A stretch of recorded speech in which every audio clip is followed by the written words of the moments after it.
All right, we'll go ahead and begin our report meeting today. Welcome everyone.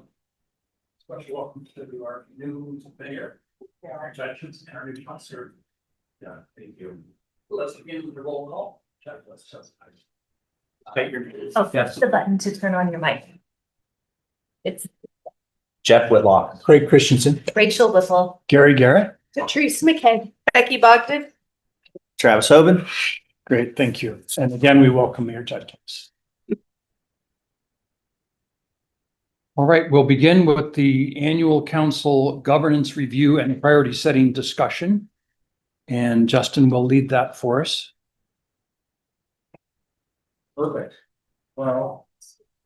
Yeah, I was gonna say, I'll start with some housekeeping things and I didn't even do it. Yes. So, table mics are on with the green, off without the green light. So, yeah, we're scheduled for about 4 hours. We may take more time. Hopefully it takes less time, but we wanted to make sure there was ample time, for everyone to ask and answer questions and to discuss priorities. So we've got, I'll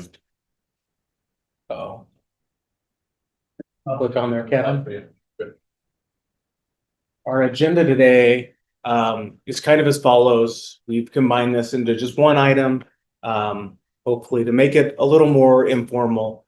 There are a number of state required trainings that elected officials, local government elected officials must do each year. So we're going to run through a brief, just ethics training by Brian, and we'll fill out the city and state forms that are required to be filled out each year. We'll talk about open and public meetings, as well as boards, commissions, and advisory roles. Talk a little bit about some internal council policies like the issue tracker and just run through that. Talk about issues that were discussed this past year, and some changes that were made. And then Heidi Allman, the city reporter, is going to join us and go through the required public records or GRAMA training, which is always helpful and informative. And then we'll get into a little discussion about working as a governing body, the budget process, and then discuss the current fiscal year priorities, where we are to date, and then do some little exercise on setting priorities for the coming fiscal year. So who knows? 4 hours may go like that. But with that, we'll turn it over to Brian to talk ethics. And maybe Justin, about halfway through in a couple hours, we can schedule a 10-minute break. I was going to say, at any time, if you want to take a break, we've kind of set the total duration of the meeting so that there could be 2 or 3 breaks. Okay. Whenever our Sounds good. So. Well, I don't know, Justin, as I was looking at the agenda, I was thinking we ought to just have Councilor Whitlock do the training since he did it all like 2 weeks ago. And this could be the quiz to see. Yeah. This could be the quiz to see if you were paying attention, right? No, this is going to be, I think, really short, barring any questions. There is in state code, this section is called the Municipal Officers and Employees Ethics Act, which specifically applies to you as councilors. There are a number of prohibitions, including disclosing or improperly using information that you've received in your official role for personal economic gain, using your position to somehow further your personal economic interest or secure special privileges, knowingly receiving or soliciting gifts of substantial value or substantial economic benefit, if that would tend to improperly influence a reasonable person, or if you know or should know that the gift is being given to you as a reward for taking some action. There is a safe harbor rule. It's a little bit out of date given inflation. The safe harbor rule is occasional non-pecuniary, meaning non-monetary gifts of less than $50. So, an occasional invitation out to a dinner, but again, these days, a lot of dinners cost more than $50. So that number has been in the code for a long time, but there is a safe harbor rule for those. There's also an exception for awards that are publicly presented to you, and so in return for public service, etc. You also are, and this one's a little bit weird because it's not an outright prohibition, even though every time I say it, I can't understand why it's not, and every time the council hears it, they all look at me like, "What do you mean it's not?" It is prohibited to receive compensation for assisting a person in a transaction with the city unless you disclose it. As long as you disclose it, it's not actually illegal. I don't know why that is, but there it is. This is all city code, right? This is all state code so State far. code. We're going to get to the city code when on the last of my 3 slides, but this is all state code. And violation of these rules can result in your dismissal from office, and can actually, in these particular ones, can result in criminal charges of up to a second degree felony, depending upon the value of the received. Okay. Any questions about those particular ones, about those prohibitions?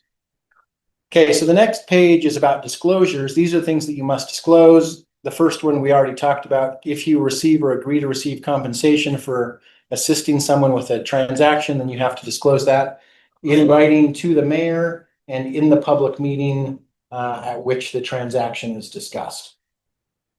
You also have to disclose, and these are done, the rest of these are done automatically by the forms that you're going to fill out. But if you are the officer, director, agent, employer, owner of a substantial interest of a business that is located in Provo City, you must disclose that.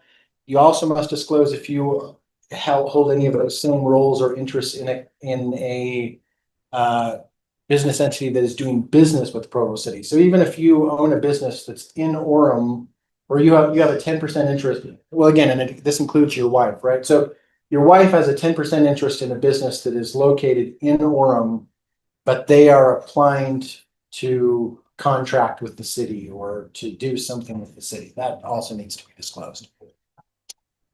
There's also this catch-all that is not very well defined, but there's just a catch-all that is any personal interest or investment which creates a conflict between your personal interest and your public duties must be disclosed, and it must be disclosed to the council in a public meeting.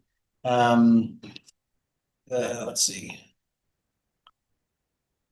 Actually, that one, sorry, no, I must have made an error when I was editing my slides. That one has to be made in writing. We need to delete that sentence about the made in the public meeting. Okay, so the Ethics Act requires that if you knowingly do well, let me back up. If there is a transaction that the city enters into and you failed to make one of those disclosures that are required regarding that transaction, the act requires you to be removed from office and says that the city may void the transaction. And then finally, this is the one that has been a long-standing requirement for state legislators and state officers, but has only recently been applied to city officials. There's a comprehensive disclosure form that you have to fill out in January. Failure to fill out that form can result in the city recorder assessing you $100 civil fine and can be a Class B misdemeanor. Justin has some forms that we're going to use where if there have been no changes, you can sign a one-page form refiling your previous form if there haven't been any changes to it.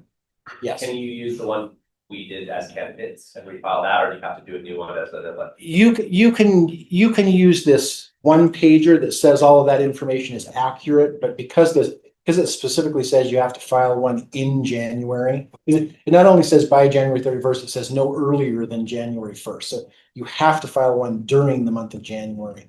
But as long as nothing's changed, you can just use this one pager. Let's see. I'll back up now. Any questions about any of that? Okay, last slide. So all of that is state code. This one is the city code. This is the one that's specific to Provo. State code doesn't actually require recusal. It just says the first slide are things you can't do at all. The second slide is things you must disclose. This slide, we have a city code provision that says if the council is going to take action on a matter that involves the direct financial interest of a counselor or a relative, which is defined as parent, grandparent, child, grandchild, sibling, spouse, stepchildren, and spouses of children. And that decision has and this is the phrase from the ordinance, an individualized material effect on that interest that's different from its effect on the general public. So if you own a convenience store and the council is voting on business licensing fees for convenience stores, this does not apply because all convenience store, you're passing something that applies to all convenience stores. It happens to affect you, but it also affects everybody else who has a convenience store. So this is only if there's an individualized material effect. I have not actually. But if your brother owns the only strip club in town, and we're doing a law about strip clubs. Yeah. But brother's not one of those things. Brother, Siblings. yeah, sibling, yeah, sibling is in there. I think the one time that I remember this actually having come up, I think there was one time when a counselor's brother was actually the developer who was applying for a rezone, right? I think that's the one time that's come up since it was passed. Because this is a relatively new, this was put in during Councilor Sewell's time in office. Anyway, there are some exceptions to it for if you're making decisions on council compensation. Obviously, nobody else can vote on that, so you have to be able to vote on it. And there's a safe harbor rule where if you have concerns beforehand, you can ask for an opinion from the city attorney. If the city attorney's opinion is that you do not need to recuse yourself, then that grants you safe harbor for not doing so, as long as you provide accurate facts in asking for the opinion. Well, and it's always a qualified opinion. You're correct. Yes, exactly. And generally speaking, I have been asked these kinds of questions over the years, a lot of times by counselors. I tend to usually default to the conservative view. I very rarely, like I said, I've only seen one or two times where I've recommended recusal, and normally the counselors come to me asking about things that aren't even close to the line, just because they want to make sure about everything. And those kinds of questions are fine. But my response is usually, that's not close to the line. You don't need to recuse yourself. But if it occurred to you to ask me, you probably ought to disclose it in the meeting, just so that it's on the record and there can't be any questions about it. So, Okay. And that is all I had for the next part. Any questions? Perfect. Thank you, Brian. All right. If there's no questions, we've got an in-class assignment for free. So we'll start with, and Jeff, I just saw your email. I've got an electronic version. I'll send it over to you right now, a link. But if there are no changes that you need to or think you need to make to the state form that you filed either last year when it went into effect or as a candidate this year, this is the one-page form that we'll have you fill out. See if I don't do it myself. Do you have our last year's form? Yeah, I've got an electronic one. Go and look at it. I'll need to look at it. You said last year. Yep. I think I filled mine out my first year. As starting as on the council. I think that's right, because I actually saw one of these same one pagers. I saw it when I was looking today. I actually saw one for Rachel. So it's possible that if you filled yours out 2 years ago, you might have just done one of these one pagers last year. So, Didn't we just do it for the first time last year? Yeah, last year was the first year Yeah. because it was a change made. because I found one of these. It's a conflict of interest. Last year, we filled out one regarding our employment. Yep. And all of the That's- boards that we sit on. That's the one. That's the state one. That's the one that we're talking about, actually. But this one applies to. Isn't that Because what the city form is much shorter. You're probably thinking about the city form that you filled out when you started. Well, so fill it out or no? Well, everybody's gonna need to, you either need to fill out this saying that your previous form is still accurate, or you need to fill out that entire state form all over again if it's. Things have changed, yeah. So Justin had them all, he's going to email them around to you so that you can, so if you need to review them before you sign. Today is the 6th.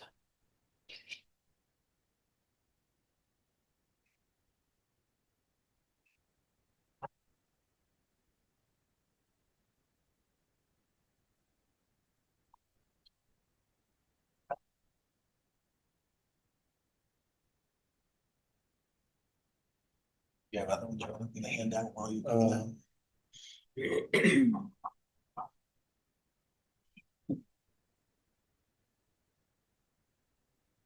Yeah, I'm gonna email everyone the link to your forms. So you just have to click on your name and you can review. Cause they're posted on the city website. Can we get into it from there? Like, do that form? So the conflict of interest form mentioned here, that I guess the disclosure form we pulled out during the meeting. No, this is like.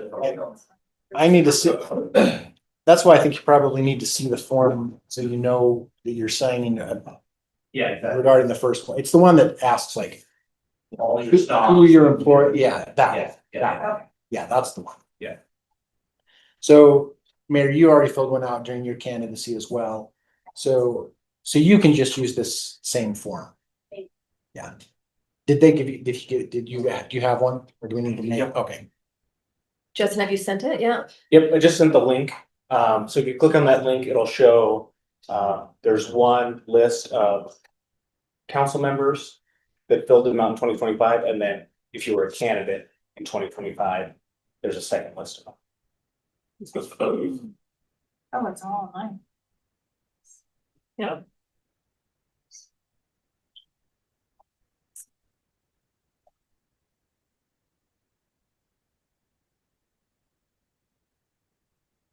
Mine's this.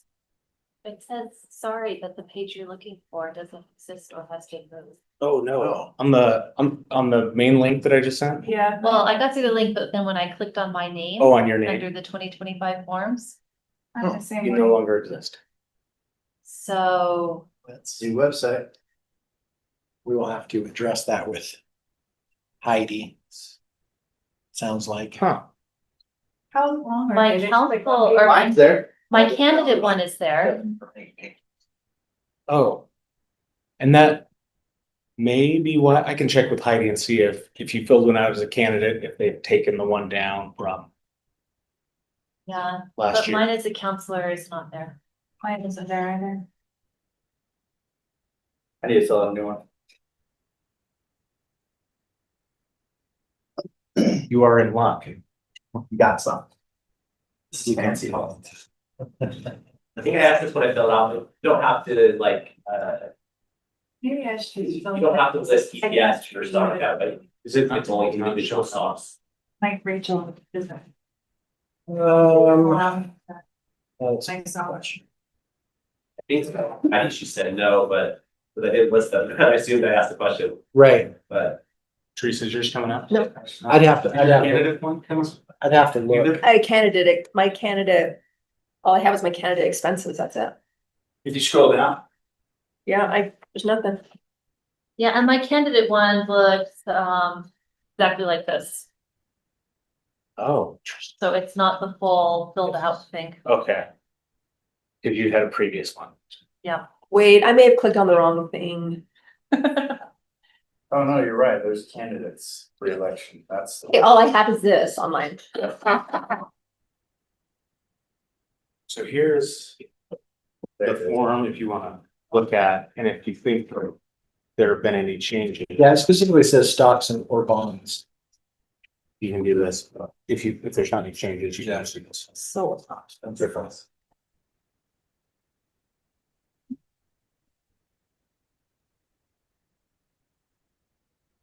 She all prepared though with hard copies. I Mary, you need one? You're remember good. filling this out. This is nothing's changed in my life, but my husband's all over the place, so without that information, I can't answer anything. Yeah, So I need to know what is on the other one. okay. We'll get the old one from Heidi. I think I hear you in. The weird thing about this form is it just says I It's gonna be submitted a conflict of interest disclosure, but it, like, I could have done it like 3 years ago. And that's good still? Well, I mean, by signing that, you are saying that you have reviewed the previous one and that you're sure it's accurate. Yeah, except that I don't have the previous one. Right, well, I that's, just what- have the previous one of these. right, which we need to find it for you. Yeah.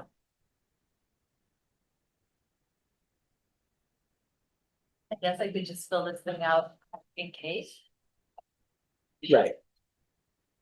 Or, I mean, I'm assuming that Heidi probably has your old one and Somewhere. it just no longer on the website, even though it probably should be. But we would have to confirm that with Heidi or if you'd rather, you could just fill out an email. I just realized that this says previous year as well. So mine is still valid. Also, my law firm name. Because changing, something's so- gonna come off, then it says previous year, I'm like, oh, okay, so it'd have to be next year. So.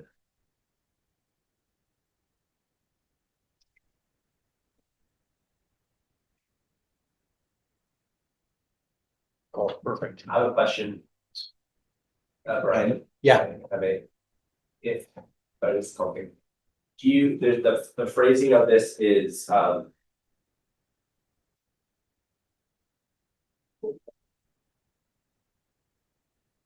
obviously, Mine's actually still valid. Oh, perfect. oh,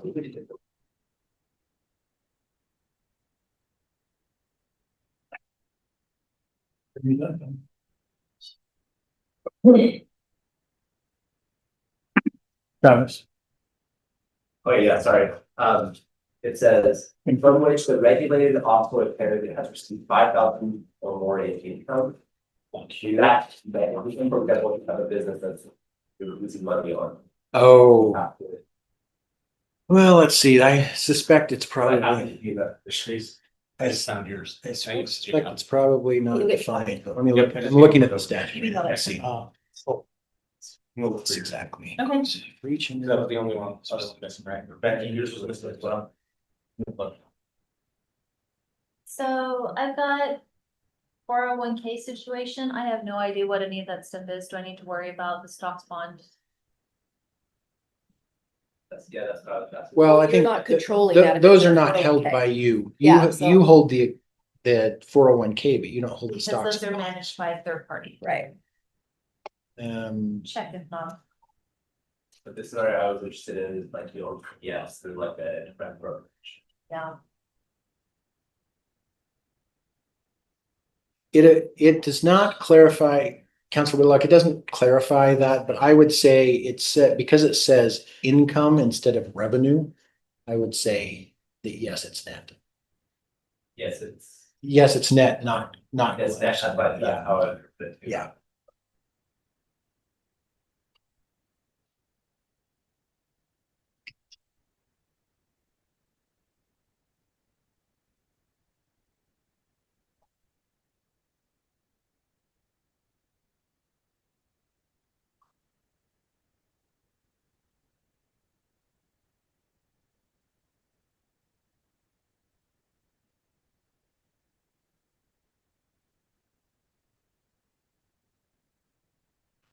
Probably also worth mentioning, if this lowers the level of stress a little bit, that it is only a violation of this provision to knowingly or intentionally leave information off.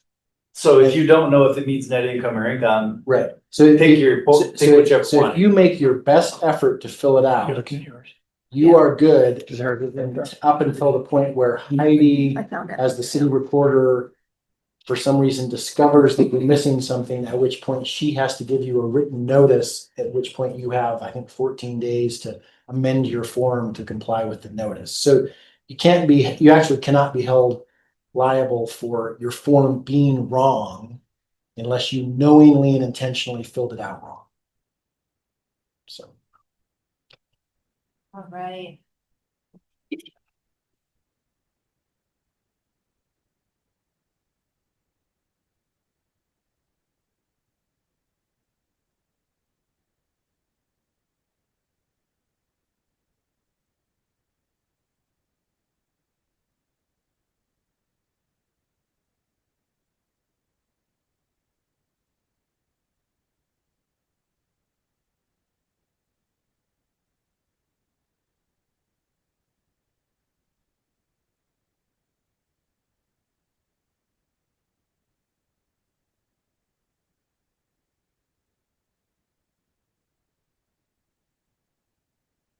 I'm not confused.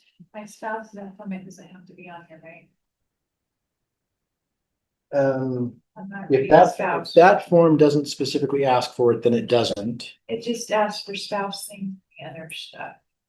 Well, It has her employment, I didn't do that. I was gonna say. Subject. But the to individual I spouse, clearly did. their current employer and previous. employer. It It's says the almost, name and address of each Yeah, current it's- employer. you need to keep going as like third. There. Yeah, It's number 7. Yeah, the statute asks for it, so I'm assuming it's. I'll send it over. Yep. What is an at-risk government employee as defined by UCA? That is a peace officer, a judge, It just a says, federal prosecutor, et cetera. but it says if the regulated office holder candidate believes the employment may constitute a conflict of interest. So they don't really care what my husband does as long as it's an interview job. Doesn't say that, it just says for individuals, for the individual spouse, the name and address of each current employer. I have the been address of each threatened by employer. those in parties. Very, can I see your form? Because you guys were talking about your spouses and I'm like, I'm not seeing anything on here.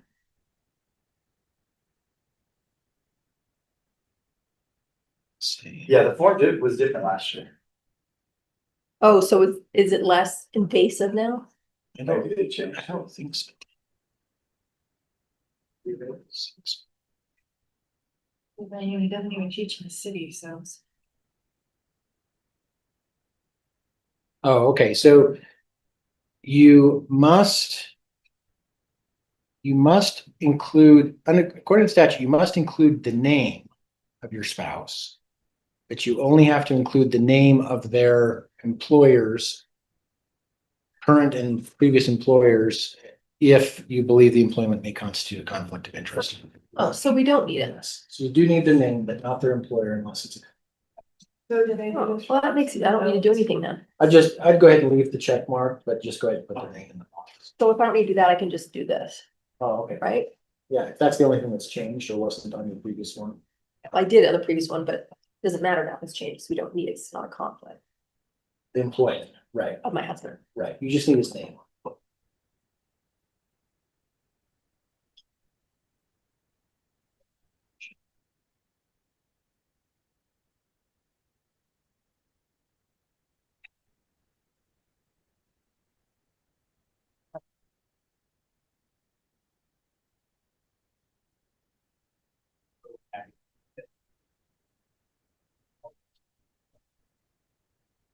I promise there's only 2 more. It's good to be able to ask questions without filling out this. So. Thank you. Situation I'm having trade. Okay. Because I didn't even catch that he had it on his name, just says, like, no, that's supplies.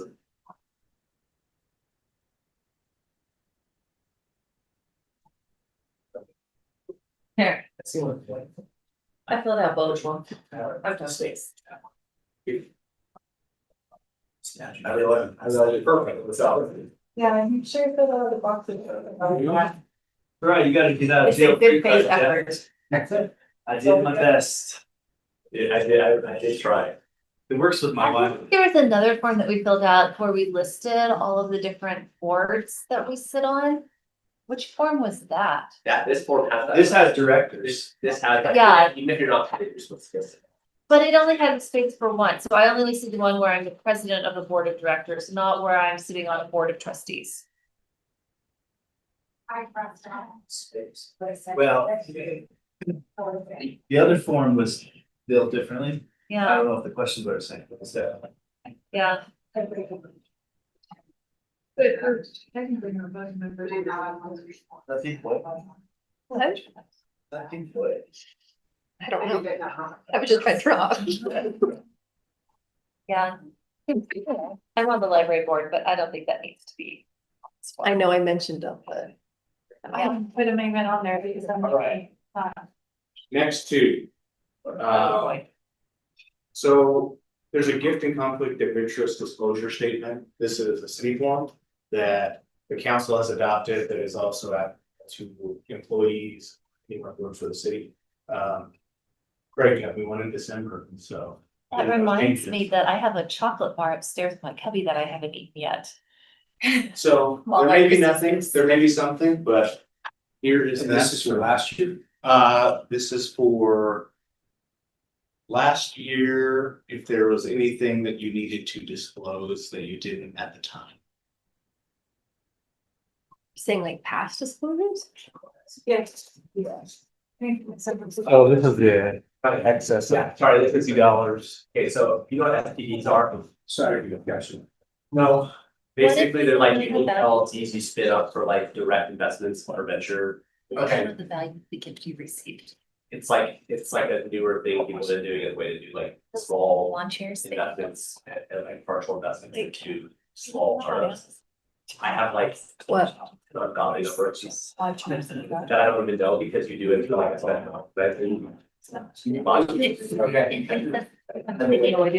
I can figure it out, not. So that's brand. The way this says is this, if you are a holder, From like. Which number is Chairs. number two, I think Okay. it's chairs every the year. name of the entity in which the regulated candidate is or was an owner of or officer during the search here. So theoretically, if it's an LLC, even if it's like tiny fractional 2 years. owner. I mean, Then I have to see to- that's not wrong. The only words in here, there's no qualifiers, it just says, if it's an entity, you are a owner or officer of it. I'll have to, I'll please. Okay. Hey, Brian, played last year. Tower gave us really nice lawn chairs for Christmas. Who did? Oh, Provo Power, valued at about $150. Oh, they're What? They were that expensive? they're valued at 200 on Amazon. Wow. I bought mine for $10.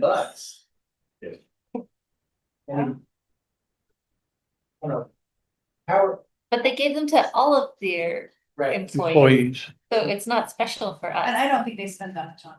Honestly. No, and they're not an entity, right? I mean, they're not. but it does seem to be an employment related gift I received. Because they would not have given that to me if I hadn't. Definitely influenced my decision to participate in the parade. No. It's being given by your Central. Oh, I haven't seen that. Yeah. Yeah. You have one. It's essentially the city. It was at Christmas time. So. And yeah, it's much. Okay. So that's considered payroll? Well, essentially, this is, I mean, From another part of. I mean, So that's my question. If we didn't get any, we'd still sign it. it sounds like.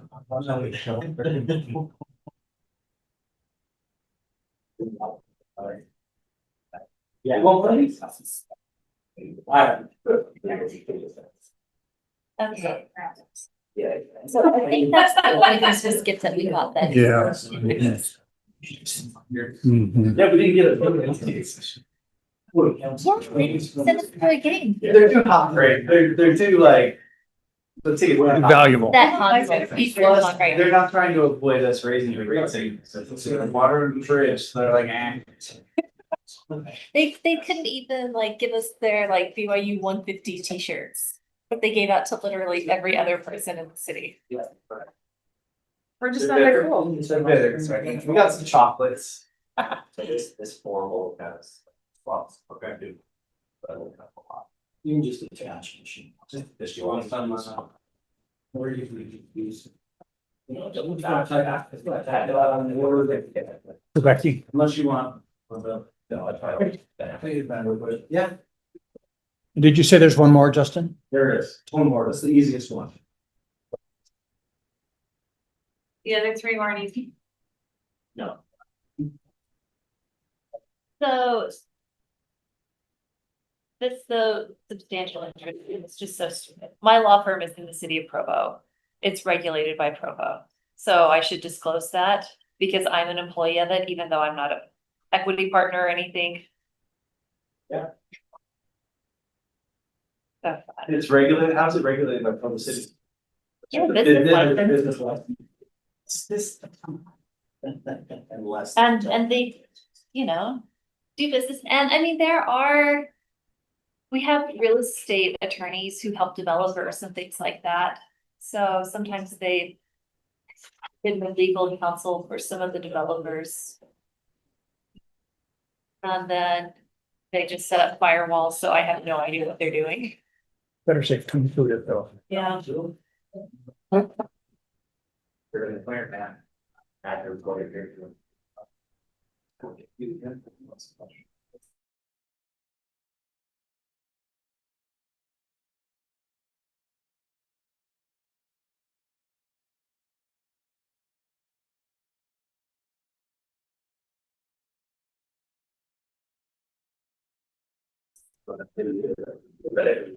Right, should you list our lawyer number 3? Everybody needs to definition. Anything on number 3 on this one? Yes. You. Sorry, on this. On the conflict of interest. Oh. Because if you're getting a salary. It technically needs the definition, but you've already disclosed it, so it seems. It goes right to know, how's your salary on? Or it will. You're pro city though. Yeah. Well, it doesn't, that's not in person, that you see. See, that's. And that's not anybody's business. I like the one. Good, yeah. That, got, I almost closed. March, I promise all our meetings are not like this. Much stuff on a bunch of paperwork. Yeah, yeah, although I mean, I think rather than fill it out, you could just say, C number 1. Yeah, okay.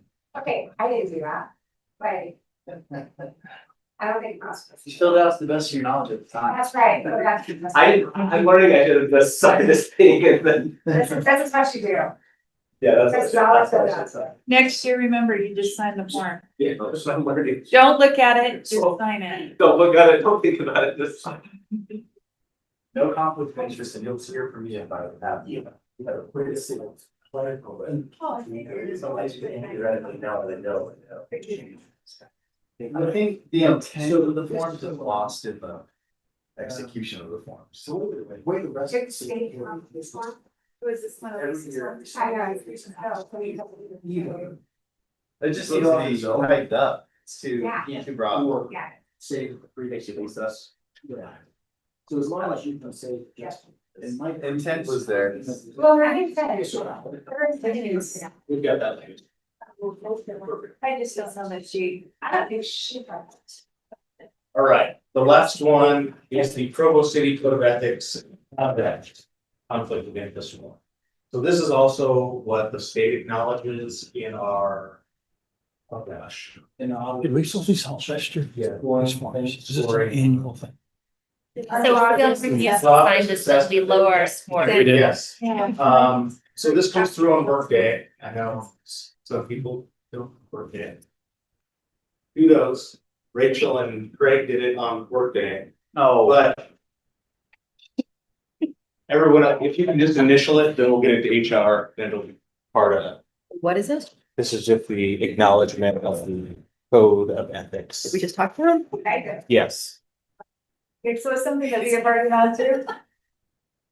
Yeah, you basically just have your social reporting. Perfect. I remember going through. Yeah. Last day. Sorry. No, sorry. I have no pressure. It's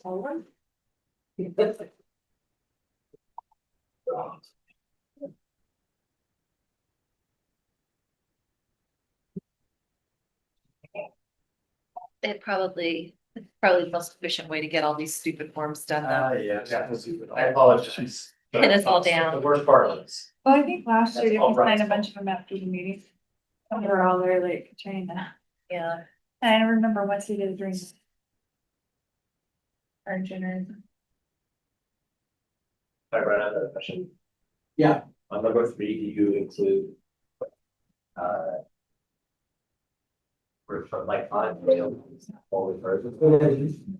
Is the box like? I get like, you wouldn't list unrealized capital returns, right? Here, I would. Yeah, because it's something, how do you realize it?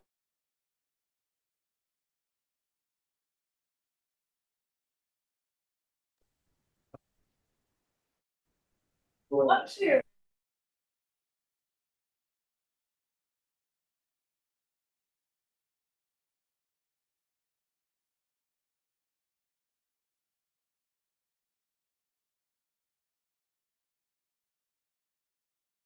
just send me a copy of the statute. And you can have your account, look at it. Yeah, I'll do that. That's all.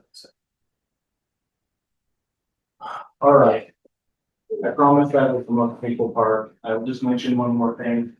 The state does require, introductory training for municipal officials to be done once every 4 years. So a majority of you have completed that. There are a few of you who have not, so I will resend a link. It takes, please do, about an hour. It's really fun. So do it with your families, they will love it. And then I'll just give a plug. They've got some separate trainings on there. One is an open and public meeting acts training that is actually pretty helpful. So if you have trouble sleeping at night, just turn it on. It's great. So that's my last plug. No more about forms. Ethics. We're going to turn it over to Kevin if he is going to talk about the Open and Public Meetings Act. Wonderful. Now, don't get too excited. This doesn't count as your required Open and Public Meetings Act training, but it's like the front page of the brochure. So yes, it can be really convoluted. I'll try to make it very clear. I kind of resumed it up into one sentence, which is ensuring lawful and transparent deliberation and decision making under Utah law. And a lot of the Open Public Meeting Act requirements are fulfilled by me when it comes to noticing and publishing and minutes and all that. So I'm doing my best to make sure everyone here is in compliance. There are some things though that I feel important everyone to know when it comes to deliberation and decision making. So let's jump into it.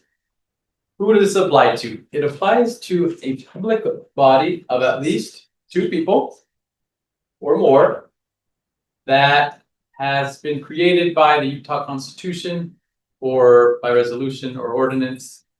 A body that disperses, receives, or is supported in part by taxpayer dollars and has the authority to make decisions on public business. And what counts as a meeting? So a meeting is a gathering of a public body of at least that has a quorum present, which in our case is at least 4. And it's convened by a member that has authority to convene meetings, which I'm assuming it is the chair in our case, or the vice chair if absent. They have the purpose to receive public comment on relevant matters, to deliberate on relevant matters, and make decisions about relevant matters. What doesn't count as a meeting? Counts barbecues, riding on a float, 4th of July, running into each other at like sub-zero or something. However, it's important that, and maybe Brian can correct me on this, but I feel like it's important that deliberation doesn't happen in these meetings. So like talking of how you're going to vote, what you're going to do. All deliberation, decision making should be happening in publicly noticed open meetings. The state allows us to hold electronic meetings, and an electronic meeting is basically a meeting over the phone or over video. We're only allowed to do electronic meetings if we set our own rules by statute, resolution, ordinance, or just putting it in our council handbook, which is the way we did it. You can see those rules and the city rules on chapter 9 2BI of the council handbook. It does have to share the same noticing requirements as the regular meeting. So you have 24 hours in advance. You have to publish it on the PMN website, the city website, publish it out here on their bulletin board. However, because if every single person is remote, we don't have to publish an anchor location site, but if at least one person is going to meet together for a public meeting, you have to publish where that meeting is going to be so the public can see. Next, we also have the authority to close meetings where it's appropriate. Now, the code here, section 205, has like 20 reasons why we can close the meeting, or I guess the better way to say it, there are 20 topics that we can decide to close the meeting for these topics to be needed to be discussed. But to make it easier, I condensed them into 3 buckets. So first is character, professional competence, or physical mental health of an individual. This is when, let's say we want to talk about who we want to put into the Water Metropolitan District Board. We'll have these discussions, see who we like, and get to know certain individuals. Or I think we need to pick neighborhood district board members as well. I don't want to say pick because we're not allowed to make final decisions in closed meetings, but at least talk about people, share what we know about them, help everyone be informed.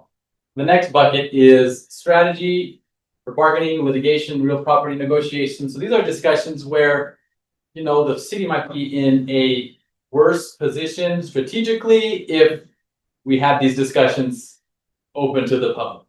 So when it comes to legal issues, or I guess negotiations for any deal we're making. And the last bucket is protecting sensitive information. So let's say IT comes in and they want to share a new upgrade to the cybersecurity system for the city. It would be a liability if they just came up here in an open meeting and just shared how the whole thing runs. The state code allows us to close the meeting to have those discussions so we can keep these, I guess, sensitive topics and informations. I don't want to say a secret, it sounds kind of sneaky, but you know, safe. Let's just say that. So how to close a meeting? So to close a meeting, we need at least a quorum present. So in our case, that's 4, and we have to vote to close it, and we need at least 2/3 of those present to vote in favor of closing the meeting. So in our case, all 7 of us are here, 5 to vote. We can only close the meeting if it is part of an open meeting that we have properly noticed and convened. If the reason for closing the meeting is publicly disclosed in that open meeting, and the location of the closed meeting is publicly disclosed, and also if we need to publicly disclose those who voted in favor and against closing this. Now, the meeting is closed, ready to discuss whatever we're doing. There are no no's, things that we need to just be aware of while we're in the closed meeting. First, we cannot approve any ordinances, resolutions, any rules, not even like handbook changes in the closed meeting.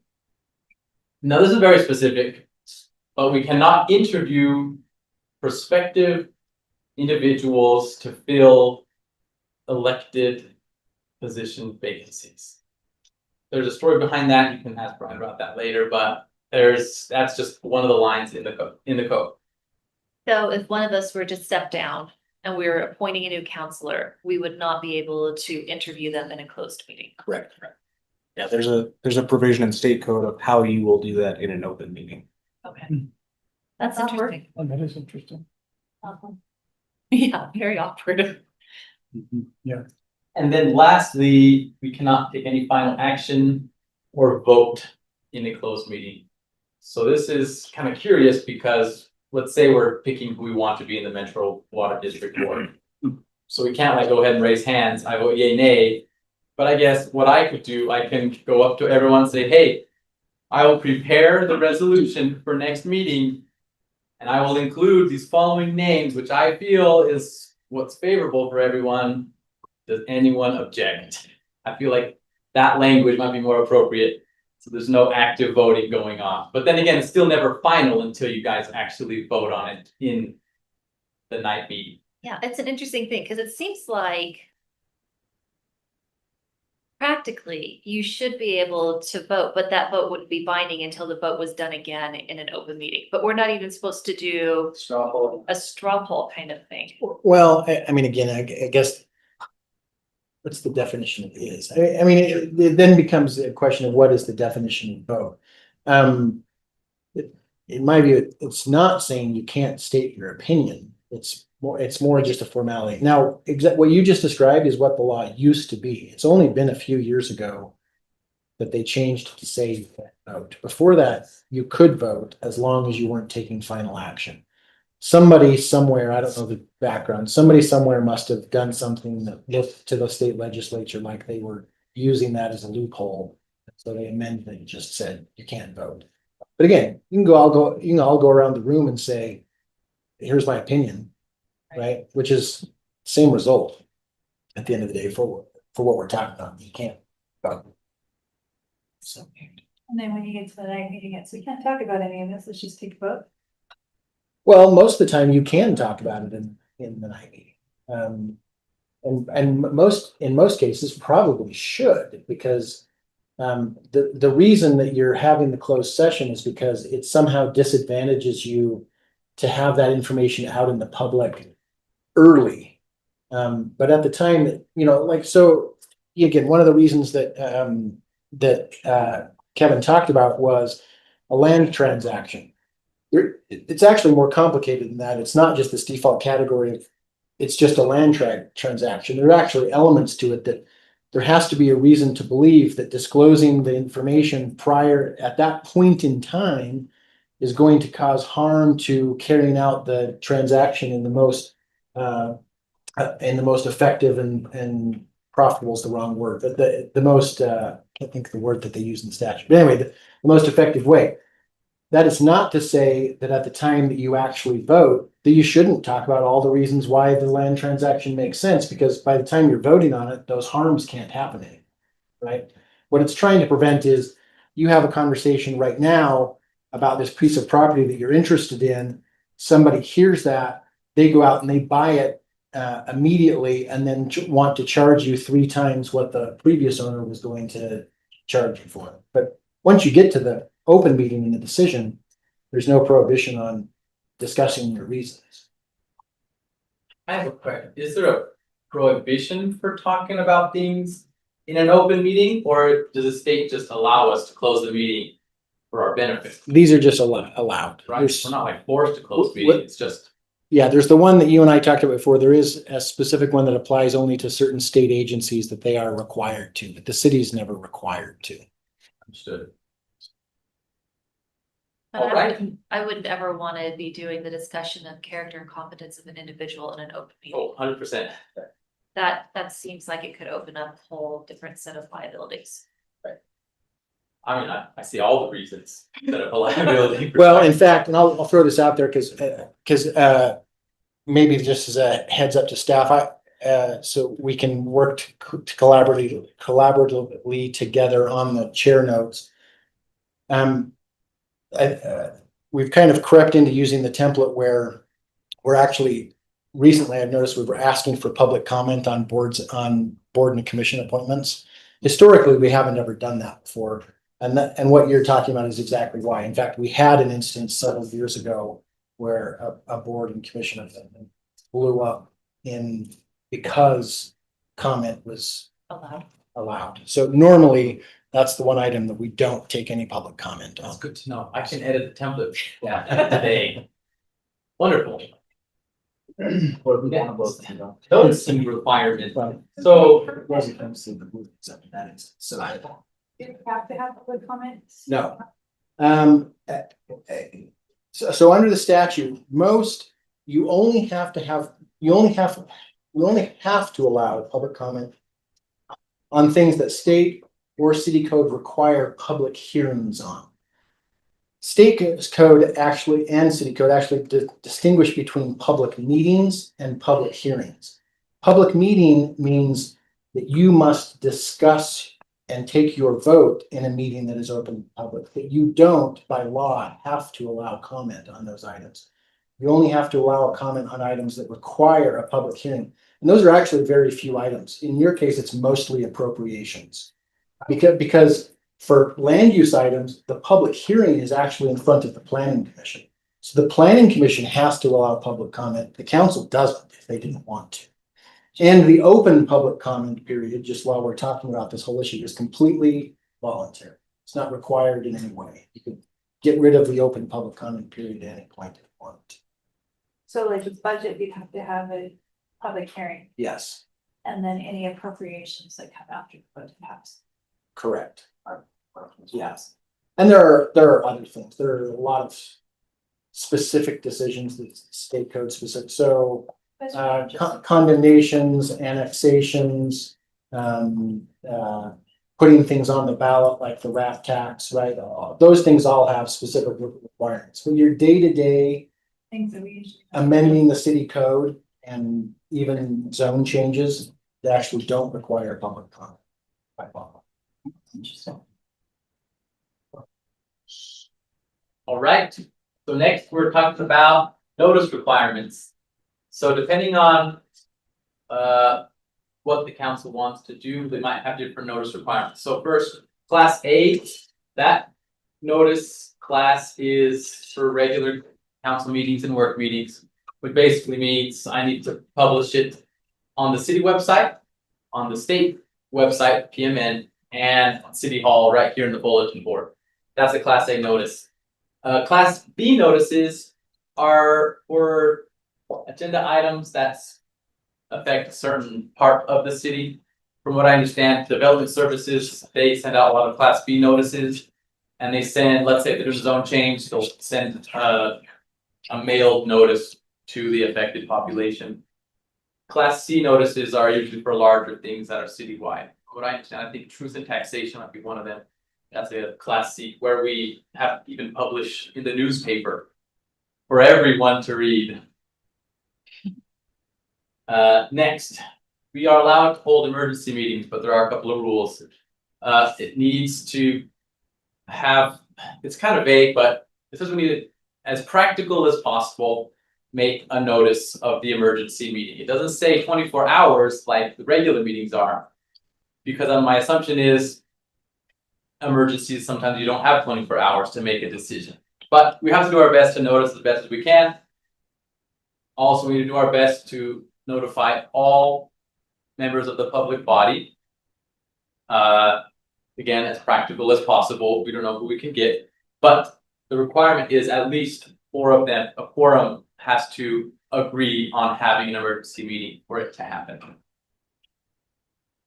And the last requirement is when I write my minutes, I have to be very explicit and describe the reasoning for wanting to open an emergency meeting. So that's out for the public, so everyone can know why this emergency meeting happened.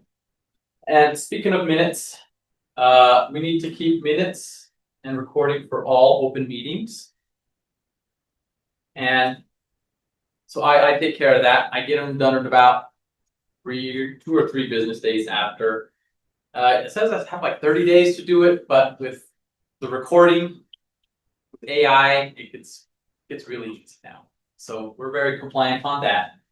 We must keep a recording for all closed meetings as well. Have an option if we want to write detailed minutes for closed meeting, but that just seems to be optional with the word may there. But we also have, I don't know if this is required or we're allowed to, but we can stop the recording if we're talking about character and competency and about deploying security personnel or security devices in the closed meeting.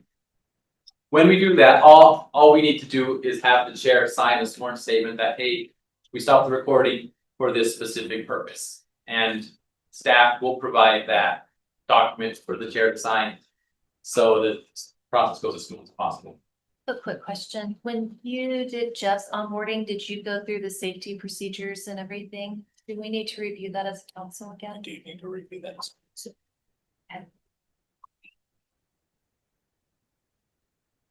Right now. We should. We talking about like physical safety? In the building. The building, yeah. Yeah. I got that in part of the report. We did that, well, we did a little walkthrough, but we could probably actually what we'll do at the next council meeting next week in between the work and night meeting is just review the procedures for public comment that we put into place and then remind everyone of the evacuation. That's good. Fine. And just fun fact, there's a panic button here, panic button Wait, in the middle there. He has it. I have it here, and the secret is you have to like hold it down for like 5 seconds for it to work. So you don't accidentally trigger it. Yes, if it wasn't that way, I would have sent like 3 notifications literally today. Have you tested it? I tested it. Last time I tested was in June. We had to replace the battery on that one. It's probably a good time to test it again once every 6 months, make sure it works. It's weird though, you push the button, just sends them an email. So assuming that they're vigilant on their emails. So we're dead by the time they. This might be something we should talk about in the closed meeting. My God, that's ridiculous. Right, you must be my second on that. It sends a printed letter in the mail. Right there. A fax. Well, I mean, it sends it to dispatch, right? So they're on the computers all the time. Yeah. That's what you hope. One we call We get the one that's not there. Well, when you tested it, what happened? So I called them Uh-huh. and they were like, right when I pushed it, they got the Ignore. notification, they got the email notification. So it was instant. battery operated. My panic button's clear over there and we're by the door, so that means we're dead and Kevin's safe. As he said. As it should be. I digress. Is this even bulletproof? This might be supposed to be. We might have to sign that update. So let's go. Availability of records. So when I write the minutes, I can publish the pending minutes, within 30 days of the meeting, but we're able to do them so fast, we can get them approved by the next meeting. The recording, we do like a YouTube, this meeting gets streamed on YouTube and it's on YouTube immediately after the meeting's over. So we meet this requirement of having the recording available to the public.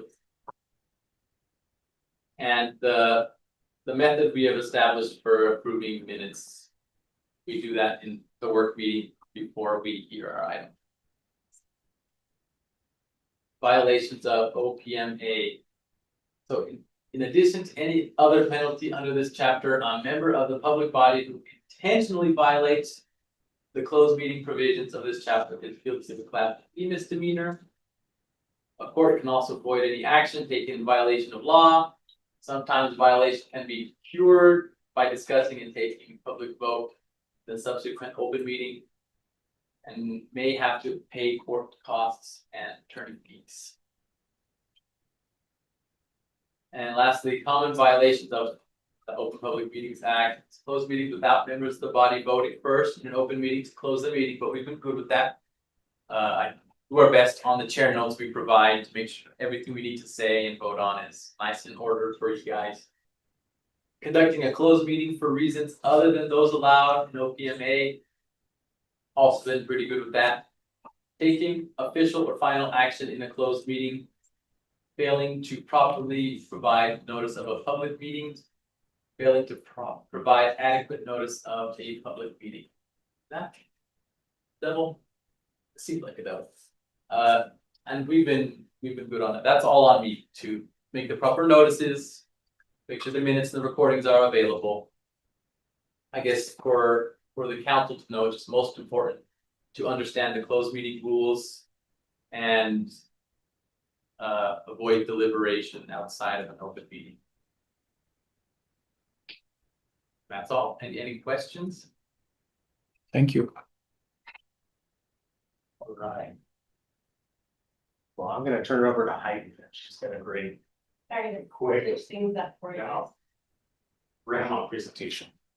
We're just gonna briefly go over GRAMA request. We went into more depth in your guys' little orientation. We're not gonna go into a ton of detail, but just a good reminder. What a GRAMA request is, how residents can apply for one or submit one, kind of steps afterward.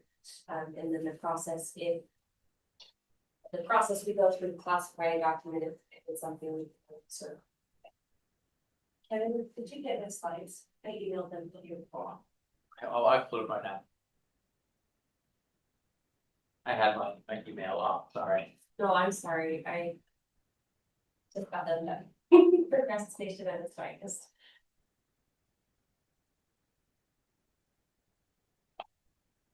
So this year was kind of the exception.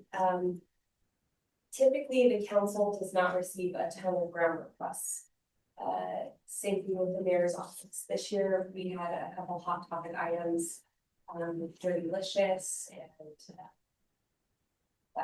that took a lot of work. So in a normal year, you guys might not have any GRAMA requests that come to your office. And I think the reason being is most of your documents are already public documents, right? So in the event that we see a GRAMA request for text messages or emails, that's when I would reach out to you and we'll go through the process together.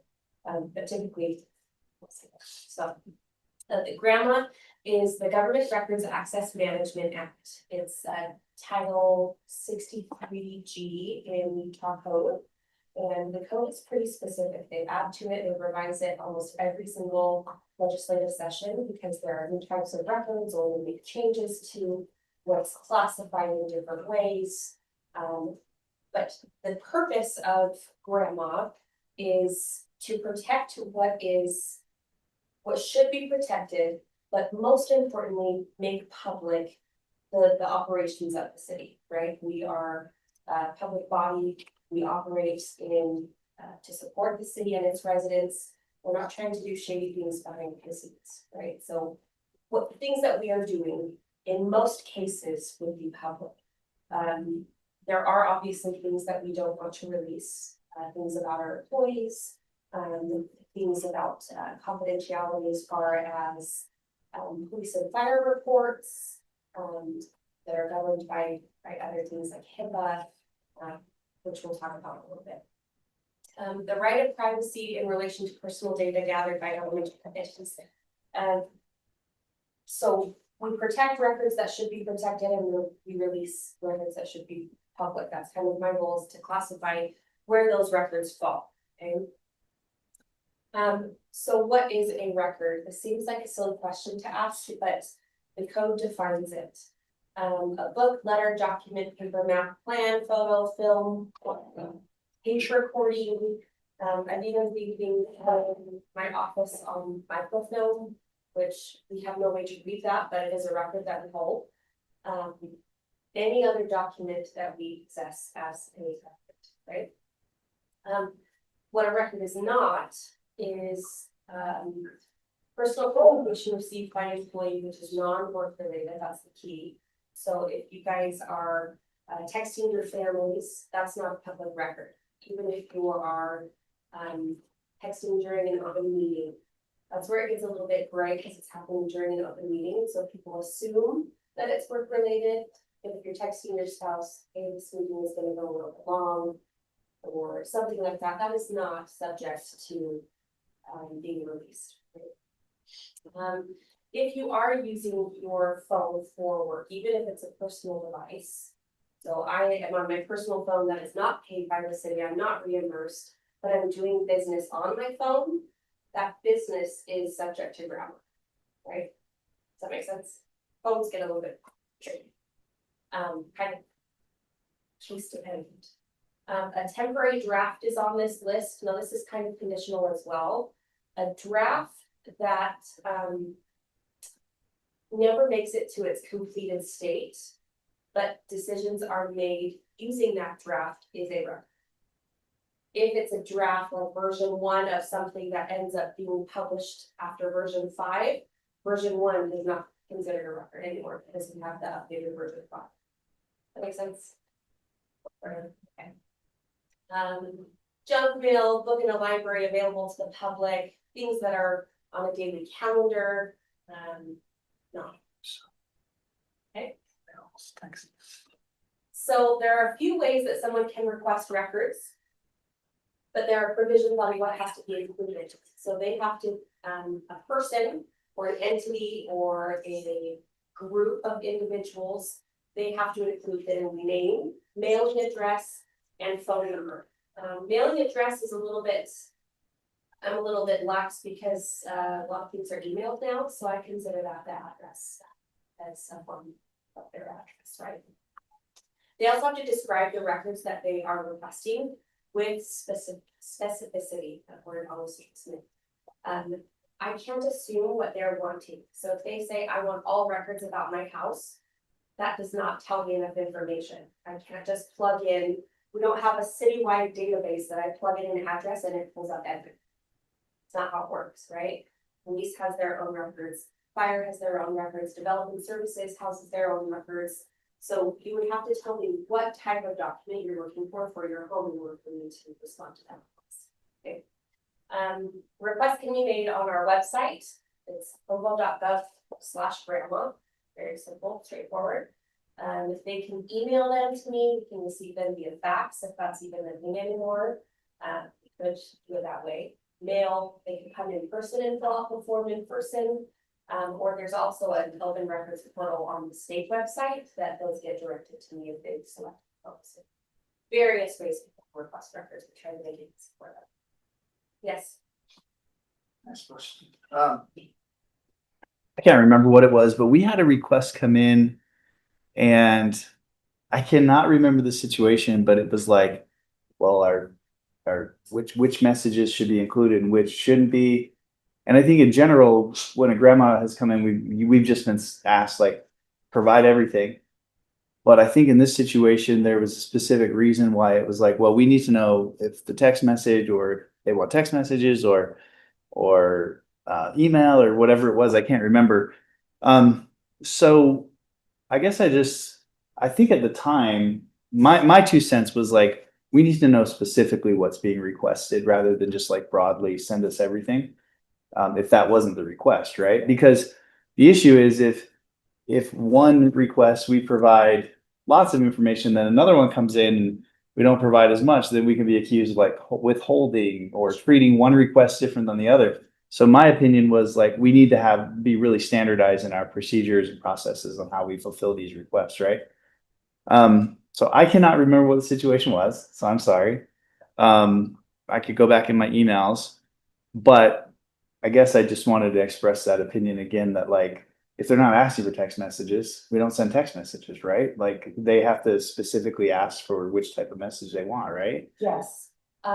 We've seen things in their request, they say all communication in parentheses, email, text, Okay. voicemails. In that case, we would provide it all communication. And I think in this case, they just asked for email. And so we were wondering, well, do we send the text messages or not?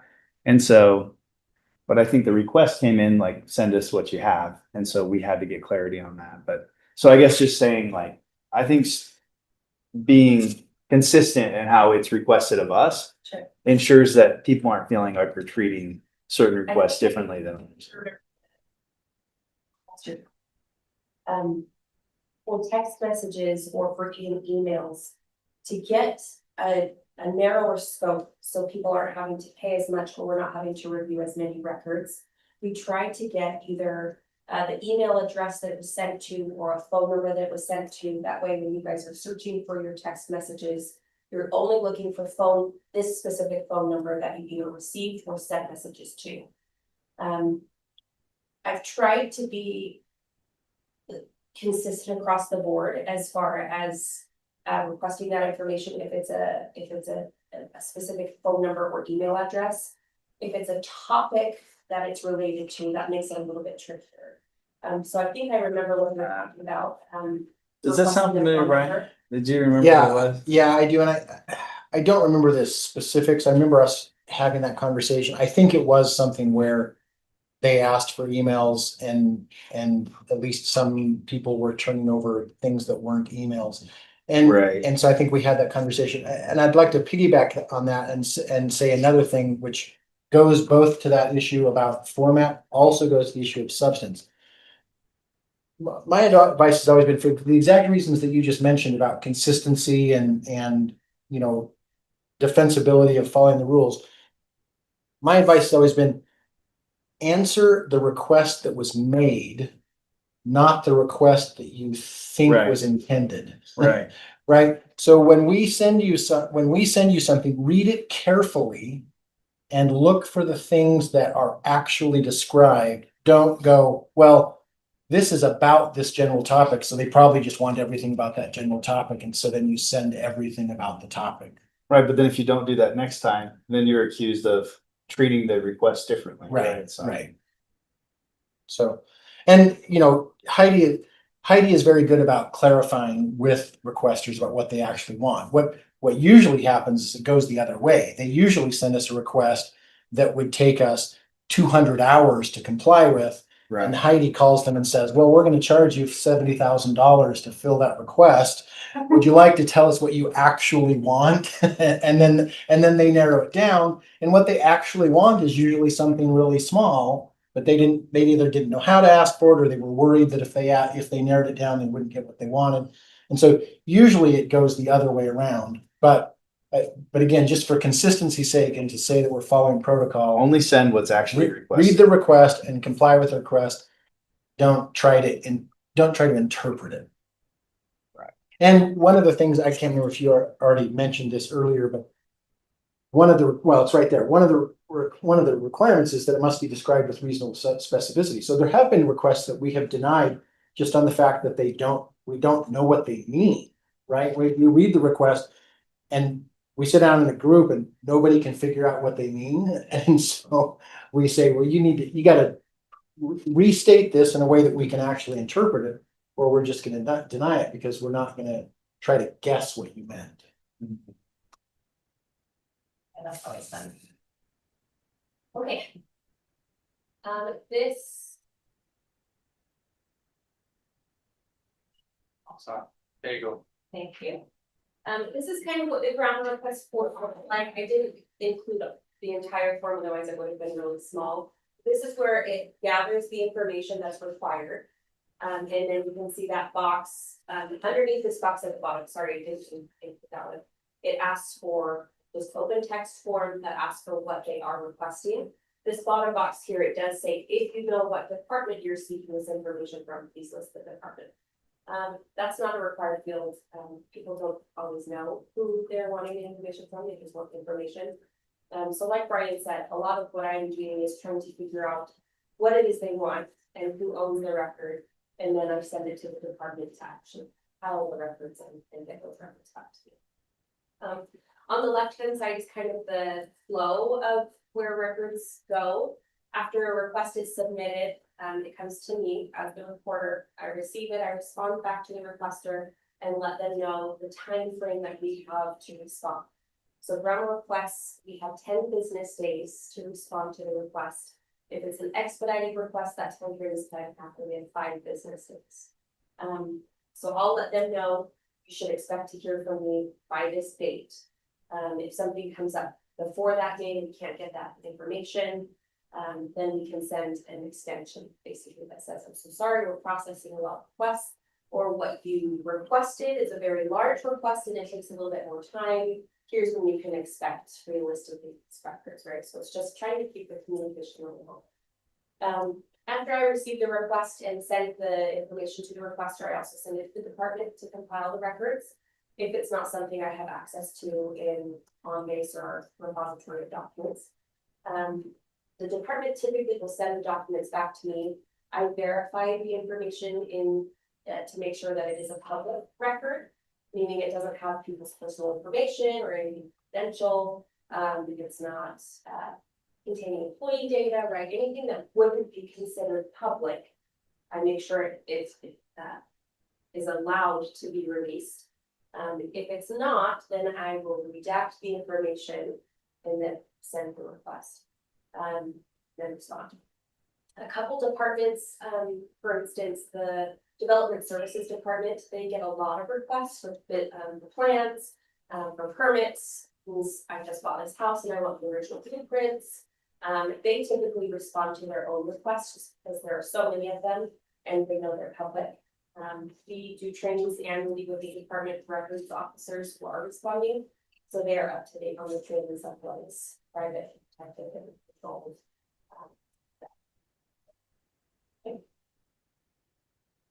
This is kind of the process. I kind of went over this just fairly. Basically, do we have the requested records? If we don't, do we know who does? We get a lot of requests for the county because people type in birth certificate Provo and it comes to me, right? So I refer a lot of people to the county for marriage licenses, birth certificates, death certificates. Prioritize this information even sometimes comes to me, so I let them know, unfortunately, Provo City doesn't maintain this record, here's where you can go. And so we try to put them in the right direction. If we do have the records, like I said, we get with the department, they provide the records, we classify them. We check to see if it needs to be redacted or if it can be released. If it can't be released, if they're requesting something that is not public, we deny the request, and then we'll talk about a denial here in the next screen. Okay. Here are some examples. These are very generic examples, and obviously every grammar request is handled individually, as if Becky is requesting her own information, then I don't have to redact it, right? But if Travis is requesting Becky's information, we're not releasing it. Does that make sense? Yeah. So it's always case dependent, who's requesting it, why they're requesting it. There are some provisions that we can share data, like with governmental entities. With another police department, you might share our case records with them, but they have to treat them as we would. We make them sign an agreement. So very basic examples here, but again, every single request is handled. And if for some reason we deny either a request in full or in part, if I have to redact anything, I have to tell them why I redacted it and what part of code says that that's allowed to be redacted, right? This individual's phone number was redacted and here's the code that says it happened, right? Like I said, if it's full denial or just a part of it, we have to send this information. They have the right to appeal and say, no, I think you're wrong. I think that is information that I can have, and then it goes through the appeals process. Provo City, the first appeal goes through the city attorney's office. They work with the chief administrative officer Scott to handle these requests. The legal kind of guides him in making the determination, but ultimately the determination comes from Scott, whether he wants to uphold the denial or if he wants to reverse it and release those records. He has that right to do that. Another layer beyond that, if Scott decided to uphold the denial, the requester could appeal further to either the local appeals board, which we have, I think boards and commissions are coming up next, or they could appeal directly to the state. If they went through the local appeal board and it was also denied, then they still have that final option at the state. Okay. And this is kind of what I just explained here. Appeal to the CAO. If it's denied again, they can appeal to the board. If it's denied again, they can appeal to the state. They could also skip that number 2 and go directly to the state. It just doesn't give, they can't go backwards, right? So the state is the final say. Questions? That was a lot of information very quickly. Questions. I will say now that our airport is getting booming, we receive a lot more requests for records. We are up. Last year we were over 500 requests, and this is for departments excluding the fire and police. So all other city departments, we have 500 requests. This year, I mean, we're on day 6. And we've already received, I think, 10. Haven't counted, there's a few in my inbox that I haven't gone through yet, but we receive a lot. So you guys are lucky that you don't have to go through as many as other departments do. Oh, God. So if you guys don't have any questions, then. Thank you, Heidi. Thank you for your service. Yeah. Thanks, Heidi.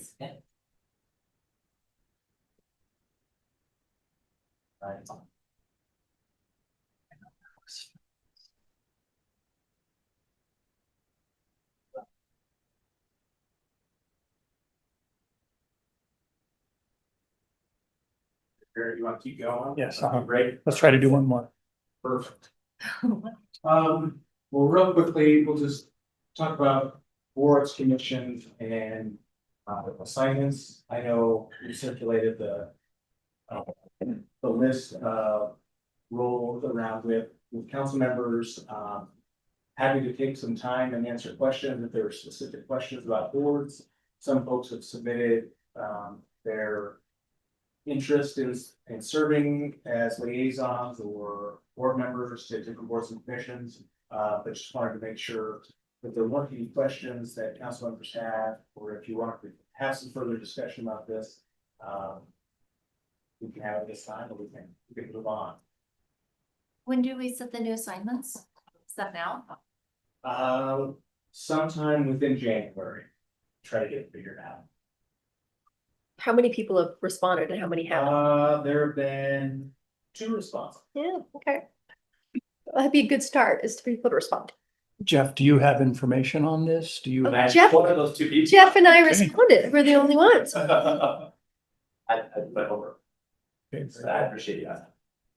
Yeah, more than anything, I just didn't know if there were questions that council members needed more information on in order to maybe make a decision or request to serve or not serve on those specific boards or assignments.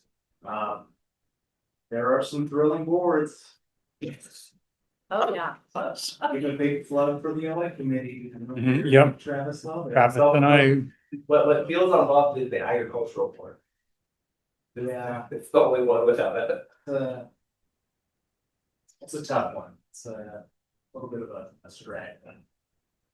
The commission? Yeah. My husband goes to all of those meetings. So, good. well, he is a little informer, but I'm not, I've only gone one. Yeah. So that's all the information I have on that one. If it would be helpful, I could actually go to them. I think you'd be the best person. But I know you're out. Yeah, I know, I know. I went to one and I'm not. well, Justin, if you could just send us Yeah. the current list, Perfect. We'll reason. and then this month we'll get back to you. Yep. Yeah, and we're changing some of the roles. I mean, I think because I'm appointed to the water, or not the water, the library, that's a term, so. Yes. Yeah, So so there you're are still there. some that are city related boards with terms, so for instance. Council- Library board and housing authority. Councilor McKay, serve, you've got 3-year terms on these. And Provo Foundation too is another one that's appointed. So Provo Just the Foundation chair. is the council chair. Oh, okay. According to the bylaws. And is there actually going to be a CBDG and home committee? Because they haven't done anything for like the last 2 years. That is a great. I went to stuff last year for them. Well, we went to, when they were doing their, They sent out emails and invited us. I'm fine to do a different. board. right, but we Yeah, actually wasn't sit on like the a, board for no, that. it's like a. Oh, yeah. If someone else wants it. No, I'm just That saying, way, like, the different it's like on applicants. somebody's Yeah, it radar. definitely seems to be an anomaly. I'll trade it for 2 Yeah. lower level. We don't actually, yeah. Anyway, find out if those are actually committees where we would sit on it as a voting member, because we haven't. We've just attended those meetings where their board We're not is, voting members on most of them. Correct.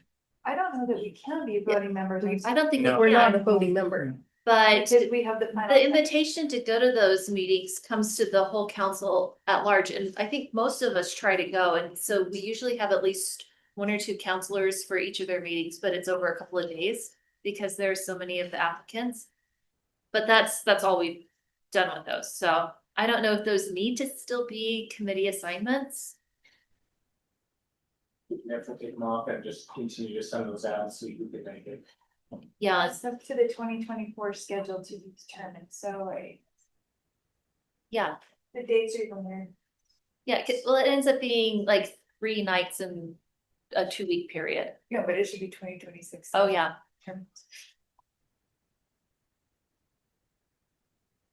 And we want to get off of any other boards. Look, DPI stuff.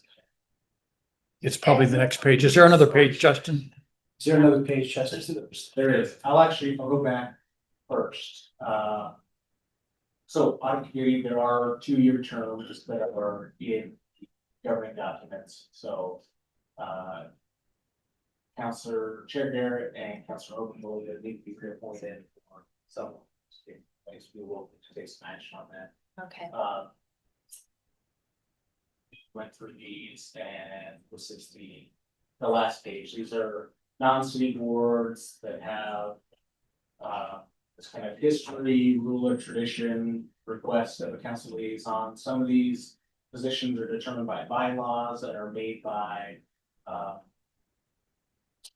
mayor. Some are like ULCT are made up of elected officials in the city. So these are kind of the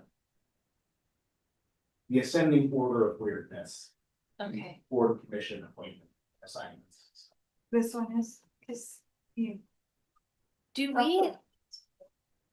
So we've never had anyone on the Utah Lake Authority. It's always been amazing. Yeah, it's been the mayor. Okay, should we just put Mayor Judkins' name in there? I don't know, do you want bridges? You're talking about tunnels. No. Room that unconsolidated sediment? Dredge or no dredge? Because Which I don't Elon Musk apparently has developing technology or some sort of point that goes through, so So bylaws. I'm just telling you what I found. Wow. I will say for the audit committee, if Gary and I are on it, we probably should swap out one of us, because both of our terms are gonna be up at the same time, right? True. And so just for continuity's sake, we might want somebody on there that's gonna at least carry through the next term, in case Gary doesn't get reelected. I heard it's gonna be tough competition out there. But we probably do wanna look at somebody else for the audit committee. One of those like. Either It's my district. in place of Gary. And I think it's just like once a year, isn't it? It's, well, no, you actually meet semi-regularly, like once a quarter to talk about. Quarterly. We have an internal audit. We have an internal audit that we have to kind of coordinate and figure out how we want to approach that. And then just generally you're reviewing and making sure that you're just a check and a balance for what we're doing as far as other audit related tasks. The fraud hotline, just making sure that that's still functioning. It's not a huge lift, but you do meet probably quarterly. Once every 3 months. Yeah, Right now. yeah, yeah. And I mean, sometimes maybe a little more often, but typically that's just not that often. So you're asking for another sacrifice? Well, I think it probably makes sense that we get somebody in there who might carry on it for. We trim the segment, but I believe Scott, you're having, or you can be appointed currently on solid waste. Okay. Will. But I'm happy to pick up another committee assignment too, whatever. Jeff, what was your To do. preferences? On Wednesdays. I think. Oh, you got a He did list, huh? respond. Pretty, different things, but I know, I didn't really know like how much we we're gonna circle, but interested in airport, parks and rec, involved, which sounds like it's the bulk. Transportation mobility and then the development needs. Redevelopment is just leadership. Yeah. So the Parks and Rec is open. Is the Parks and Rec open? No, Gary's on. Well, I mean, I do it now, but we can certainly Oh, switch okay. around, yeah. Maybe everyone turns in a list of what they're willing to do and then Yeah. leadership's gonna. Jesus, like.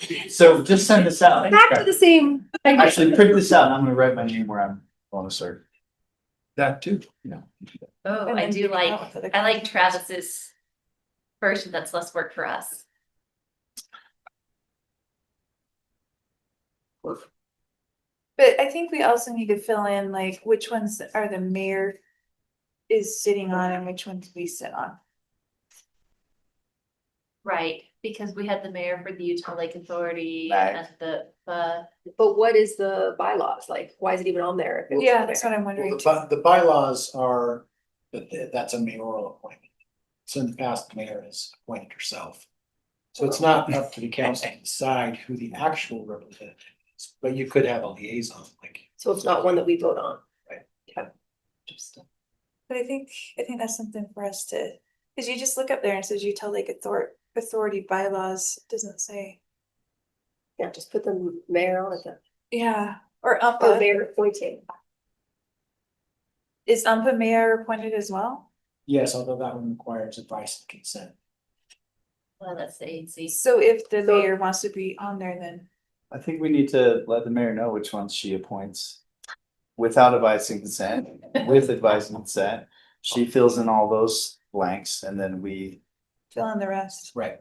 yeah. Perfect. Cause it's just and I think we need to take off the home and the other stuff if we're not voting members on there. Just makes, Those, and then we'll follow up with Melissa or staff on. I do love that Schedule. they let us know when they're doing those presentation meetings so that we can go. That's really helpful, especially then when it comes to us to approve the budget as they distributed the funds to the different organizations so that we have council members who've heard the presentations say, yeah, this was a good one, and I think it's useful. but also I think it's good to know which ones are we just there listening to and which ones are we actually participating members in. Because most of these appointments are just show up at like airport, you just show up. And listen. liaisons or, well, just listening on information. Yeah, you're not allowed to. Well, just listen. I think T-Mac's one that they really don't want you to say anything. I don't think that's true. I heard a lot. I heard a lot when, yeah, they like the non-existent council members. I'd heard. The ones that don't show up. I say. We have some strangeness about that, but yeah.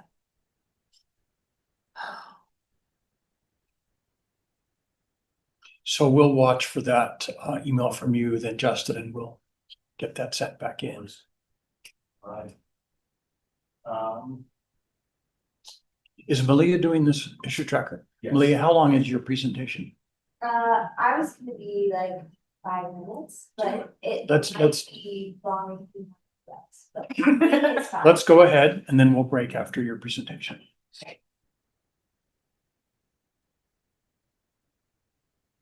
Okay, so this is Tanner and I. Issue tracker, this is just our yearly issue tracker update and review. Sent out an email earlier today doing pictures with the updated 2026 request form. And then the tracker, so we just renamed it 2026 tracker, but it's exactly what it was last year. It's a live and growing tracker. So, this is left over from Michael with the presentation, how long we spent in meetings. So we spent, last year we spent 4.5 days in equivalent pounds. Working with someone. So that's all just to say we want to make those effective and useful for us, for administrative staff, and for the public. So these are some of the issue tracker items we worked on last year and are current, and then some of them are carryovers to this next year, 2026. So you kind of can see it's wide ranging and involve every department in the city as well. So there's a lot of work and cooperation that goes into these. So these are some highlights of ones going in progress. If you click on the tracker link that was sent in the email today, you do have to be logged in on your Provo City email to do the tracker. For the form, you don't have to be logged in. You can just click on that and you can fill it out. But for the tracker, because I don't want it to accidentally become public if there's notes in there. Because sometimes there's notes from other departments, and so I would feel like I was betraying them if that became public. But these are just some highlights of ones that are in progress of malls, solar rates, river design, island vehicles, wetland protection, board commission, updates, rental dwelling licenses. So some of these have morphed into multiple projects or bigger projects than just Tanner and I as policy analysts working on. For example, the solar rates, that was a council issue sponsor request to look at those, but that has now become a complete rate study review of the power, and they're reviewing all of the rates across the whole department. So it includes solar rates, but it's also the accounts. So that has now become their own thing that they're working on. Wow. Other things that policy analysts we do in our office, we try and monitor the state legislature bills, especially those that line up with Provo City Council priorities, both budget and legislative. So last year, if you remember, we actually ran a bill up there, which was a great experience, and it helped us out here at the city on how we address code enforcement and our civil fines. And then we also review and provide analysis for the budget process. I will make a plug here. If there are certain bills, last year it went pretty well, but if there are certain bills that you have questions about and you want us to follow up, I mean, you can always follow up with legislators and email anyone at the state. You're like, hey, can you actually look into this bill and find out some more history and figure out some background? Feel free. Tanner just came from the state and he worked there for almost 4 years. So he knows the state legislature very well. That'll be a great tool and resource for us to have that knowledge. Okay, this is just really quick to go over the issue request form. So like I said, this link was sent out earlier today. If you want to, hot tip, you can pin that email or like highlight that email or something with that email so that we always have the form request ready for you.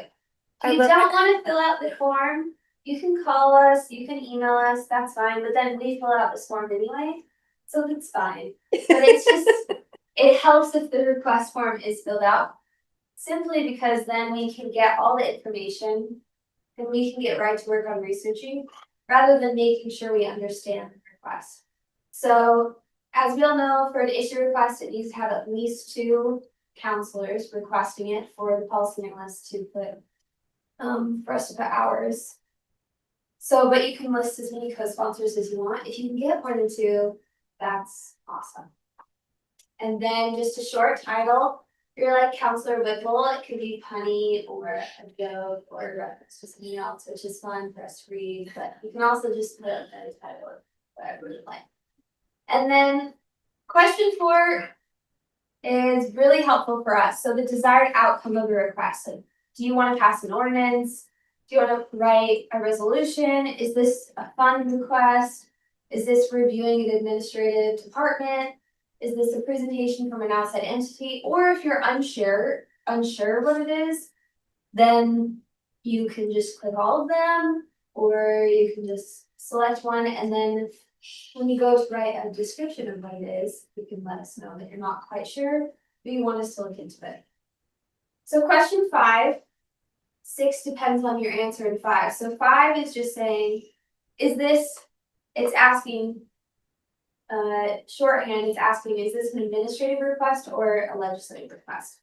So as the city council, we, in the second paragraph here, question 5, it says we appropriate funds, we pass an ordinance resolution, we can review the administration and our policies, or get a presentation. If it's not those things and it's more like, I want to look at changing how customer service does something and it's like a policy or something that they do, it's not really our purview. If a citizen says, hey, can we change the trash pickup schedule to a different day? You can still submit a request, but that's administrative details and that's under their purview, how they want to carry that out. So we can make note of that and pass it along, but it's not really in our purview to change. So if you say, no, it's none of those things, it's administrative, and we'll still reach out and do follow up and explain the issue. Maybe there is something there that we can do legislatively or budgetary wise. But if not, we'll still communicate with administrative staff and make sure you're in the loop and get the updates on that. If it is legislative and council purview, then we'll go ahead and go through this process, which is we get the request. Tanner and I will do initial research, just some initial research on it, and then we'll reach out to the sponsors, the primary sponsor, and then engage co-sponsors on it and have a sponsor meeting. And that might look like an email to say, this is where we're going, here's our initial research, this is our plan for next steps, and here's a work meeting. A projected work meeting date, are you good with that? Well, it can also be in person, it can be a phone call, so that can be flexible, but we just want to check in after we do some initial background research, to make sure we're going in the right direction. And that way you're happy with where we're going.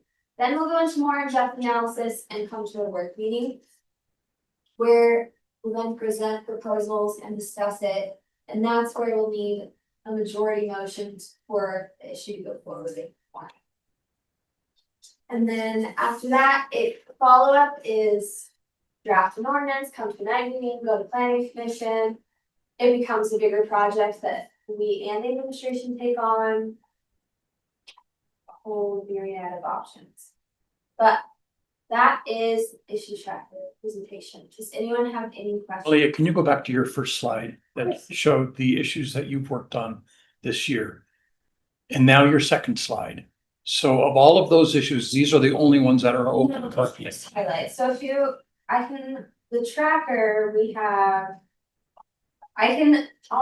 We have malls, solar arrays. Hopefully, does anything kill an item, like it doesn't have a shelf life beyond 6 months, 12 months? No, so So is this 3,000 long for the last 12 councils? no, right now we have 14 things on here. So an item ends when an ordinance is passed, when the issue sponsor says, actually, this has happened a number of times, and the issue sponsor, we do initial research and they go, and we talk to administrative staff. And administrative staff's like, I don't wanna do that, we're not in support. As the counselor's like, well, I was just looking into it, I'm not super concerned, then it might just end. If it passes an ordinance, it ends, so like funnels is over, so if we pass something. Other times we might come to a work meeting and the two issue sponsors are like, yeah, we really wanna do this, but it doesn't get majority support, that has happened before, then it ends. Okay.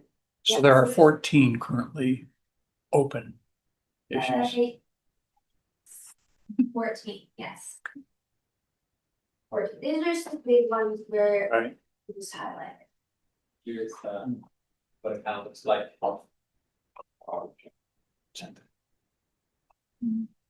Yeah, so you can see funnels is still on there, so I guess 13, but there's just one final signature we need, and funnels really is done. But it got recorded today, so it's, So these are the 14. yeah. So for example, if you see utility relief, this was a issue sponsor request. And we met with administrative staff who are like, sure, but we're not gonna initiate it, that's gonna have to be a council thing. And we went back to the issue sponsors and they said, okay, we're working on a lot of other stuff right now, let's put a pause on that and we'll come back later in 2026 and review that. So like that, it's not dead, but it's just on pause. And we're just waiting because it's issue sponsor led. So if they're like, actually, I don't want to do it anymore, then we'll just pause. And where did you find this list? This is on our council office SharePoint.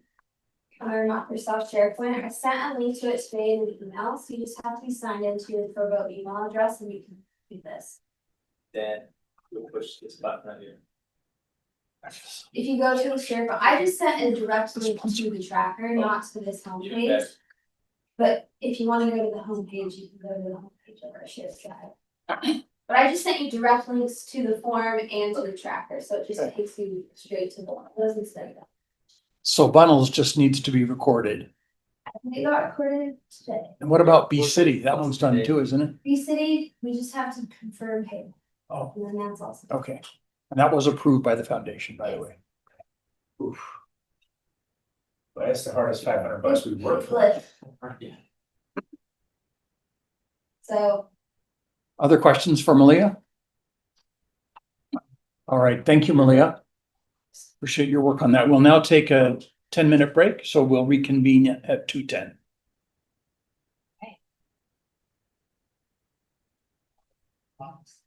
And when Recording stopped. Kind of like Nestle Crunch. Recording in progress. Oh my God. okay, we'll reconvene now our work session. Kyle, the mayor, is not here to introduce you, so we'll allow you to introduce yourself. We've heard some. Go ahead and. Great, Get well, you I'm back. excited to work with everyone. My name's Kyle Bryant, I be serving as Mayor Jenkins' deputy mayor. I'm an attorney by training, but for the last 8, 9 years have worked in on the advocacy and campaigns side of things, working with over 100 local elected officials throughout the state. So build a lot of relationships with some really great people, and as I've told a couple of you, we've formed a lot of opinions about municipal governance, and I'm excited to actually be on the slightly harder implementation side than the opinion side. So excited to work with each of you and learn from all of your institutional knowledge. Where do you live? What was that? Where do you live? I'm in Salt Lake right now, but that 4:30 a.m. alarm is a challenge. So I'm going to move down here in the next couple months. So Yeah. And your family, children? I have 2 dogs. Okay. They're really great. What kind of dogs do you have? They're greyhounds. Oh So my goodness. Luke and HR and I have already bonded over. Something tells me the new administration is gonna have an increased focus on dog parks. So you need to find a place with a little yard. That's fenced in. Yes, they like to wander out. They Not sleep enough 23 and a half hours a day, so they're otherwise pretty decent to deal with. So They sleep 23 hours a day? what was that? They sleep 23 hours a day? A slight exaggeration, but they are very sedentary creatures. They're if you Google like busy working person best dog to have, like greyhounds are like the top one, and they're older dogs too, so they quite literally are asleep most of the time. So Are they high strung? what was that? Are they high strung? Or are they chill? They sleep 23 hours. Yeah, they're fairly chill. They're sometimes demanding, but they're during their 30 minutes of being awake, they're slightly. How's that? Mayor Kyle has introduced himself. I Share know with all by us, myself too. share with us your thoughts about adding him to your staff Should we and wait? his strengths. No, I'm super excited. I worked with Kyle for a while, I've known him for a while, but he was When you were actually- with the legislature. At the legislature, we met at the legislature first, and I know he's been involved in a lot of projects that we've been kind of on the same wavelength on, and I've watched him work. So I also know by reputation, he was recommended by people too, as I was looking. I hadn't even really thought about it 'cause it's Salt Lake. It's not something he's done before, but as soon as the first person who recommended him, I'm just thinking, oh my gosh, that seems like such a good fit. And it has been really great. He's worked with me a lot, and I feel like he has strengths where I might have weaknesses, and I think that it will accomplish. It's important. both Yeah. well. So. Well, great. Thank you, Mayor, and thank you, Kyle. Welcome. Thanks, It'll guys. be a pleasure to work with you. Excited for it. All right, Justin, I think we're on the governing body. Yes. So I know it has been long already. There's been lots of training for some things. I promise we'll get to priorities, but wanted to just spend a little time and talk about, and really do a little exercise on working as a governing body, because it's not an easy thing. I really commend you all for running for election, and congratulations again to those who were elected and reelected and those who served, because it's not an easy thing. I can't say that as an elected official, but I envy your positions. You guys have a very difficult position. But as a governing body, whether it be elected or a governing board that's been appointed, just wanted to talk a little bit about what that looks like as someone who has to collectively make decisions. It's not like something we do every day. We get up and we make thousands of decisions for ourselves, but as a body, we do these things collectively. So just wanted to pose a question and give you all a few minutes to write down some answers. We'll do a little interactive activity, but think about who you believe the city council represents. Just think about that, jot some things down, give you a few minutes. Who we represent? Who do you represent? Is this a trick question? It may or may not be a trick question.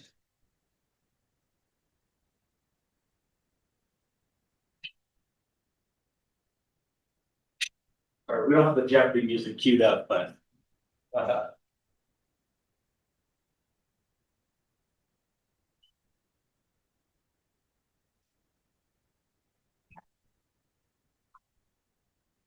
Oh, no. Can't find her. They call it general. So that. And then at the very top. you need to- There we go. Mm. I am glad you're using the board, Justin. Here we go. There's your glass.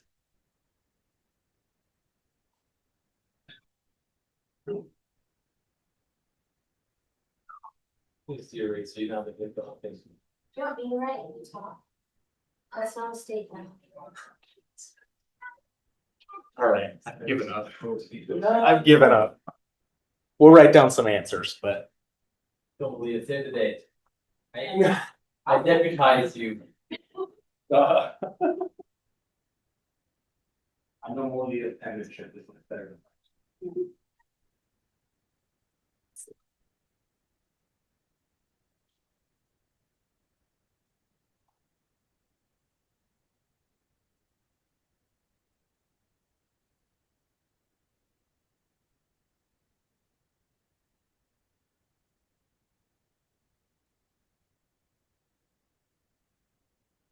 What do you want me to write? Who does the city council represent? Who do you represent?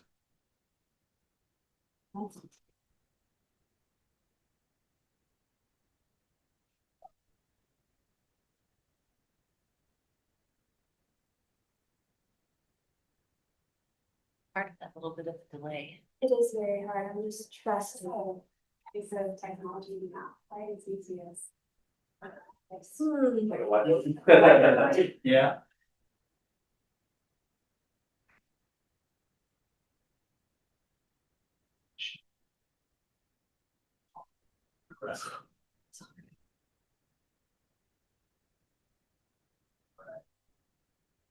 Everybody ready? Yeah. Frank looks like he's hard work. Nice job. Who wants to start? Just yell out an answer.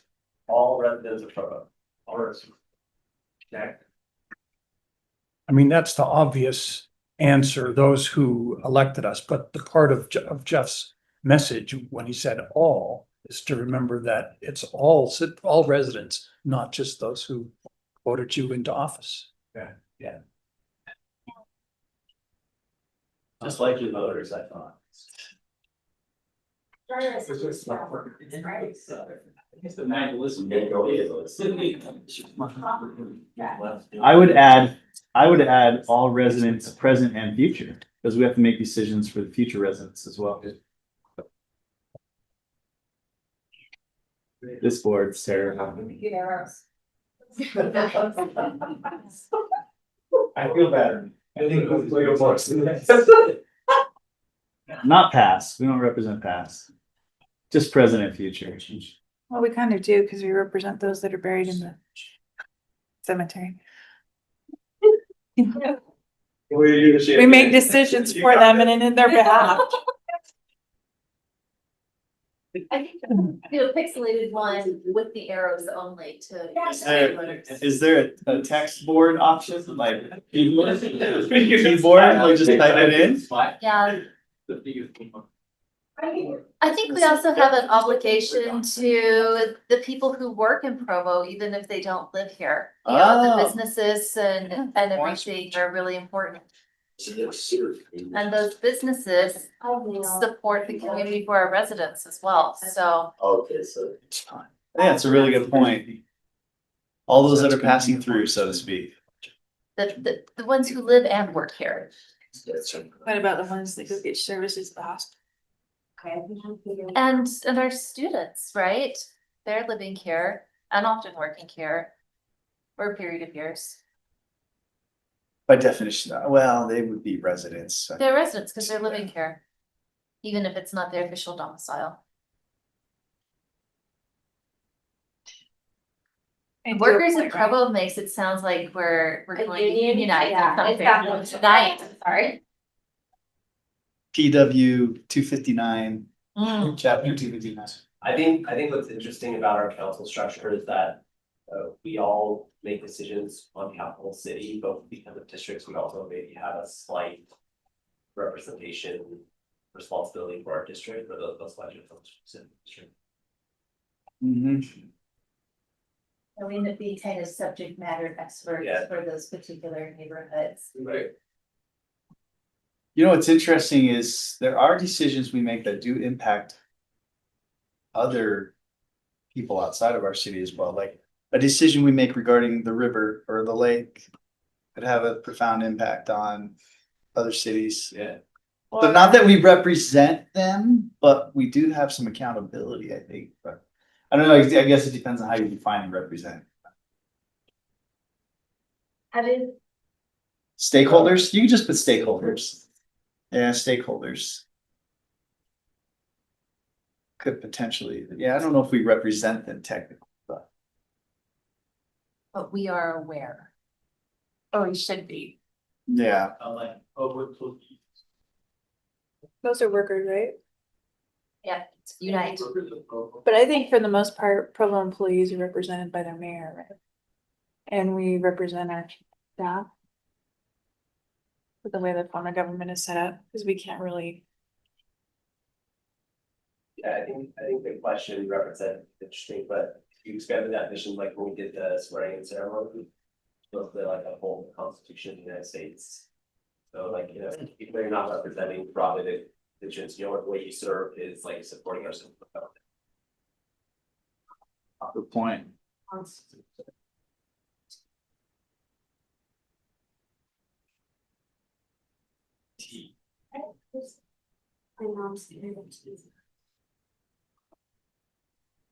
All right, Justin, what's the answer? Any others? We good? I think you guys did great. Those were super thoughtful answers. I mean, you could go lots of different ways.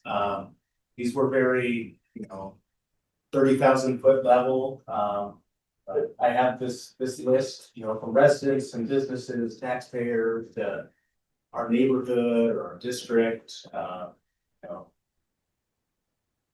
utility ratepayers. There's lots of ways to frame this. But I guess the question I have is, which one of these is right? Is there a right answer up here? I'm trying to not be gimmicky, I promise, but I couldn't figure out a good way to do this. Well, none of us said that we represent developers. Even though we are accused of doing that many times, and the developers will accuse us of only representing. I do represent developers. I know, but like, people assume that we are in the pocket of one group or another, and that we're not representing the wider group. But we realize that we have so many people that we're accountable to with consumer interest. And we're always allowed to balance those things. So the point is that we don't represent any one group or point of view. We have this diversity. Yeah, I mean, the point is that each of you brings a different perspective. You all represent different individuals who represent the city as a whole. But as a board, you can't make any individual decision for any of your constituencies. It's this collective whole, which again, I'll go back to where I started, is a very difficult thing. It's not easy to have to lean on at least 3 other people on this board in order to make a decision, but that is how councils or boards are set up. So I hope that wasn't too cheesy. I just wanted to kind of reflect on, as a governing body, collaboration and working together is how it's the only way that you all can really give direction to staff. It's how you can pass and implement laws, make changes to zoning and to plans for the city. So yeah, just something to have in mind. Any Helpful thoughts? reminder, good reminder. Yeah. Anyway, with that, we'll go ahead and jump ahead. I think everyone's pretty familiar with the budget process. So we'll go ahead and jump into, council priorities. I think everyone is pretty familiar with the current fiscal year priorities, and in your packet, there was some backup documentation just about where those priorities are in terms of completion. And with time being where it's at, take some direction from the council as far as, do you want to review those in any more depth? Do you feel comfortable with what staff has provided in the backup material, and would you like to jump into priorities for FY 27 or take some time to review? So you mean review these priorities? Yes, yeah, we can spend some time going over them, or we can jump into FY 27. Kevin's got the. I think we can jump ahead to 27, Okay. Justin, and probably in this context, the previous priorities can come up as well as far as what has or has not been accomplished. Let me go back. Okay. Thanks, Kevin.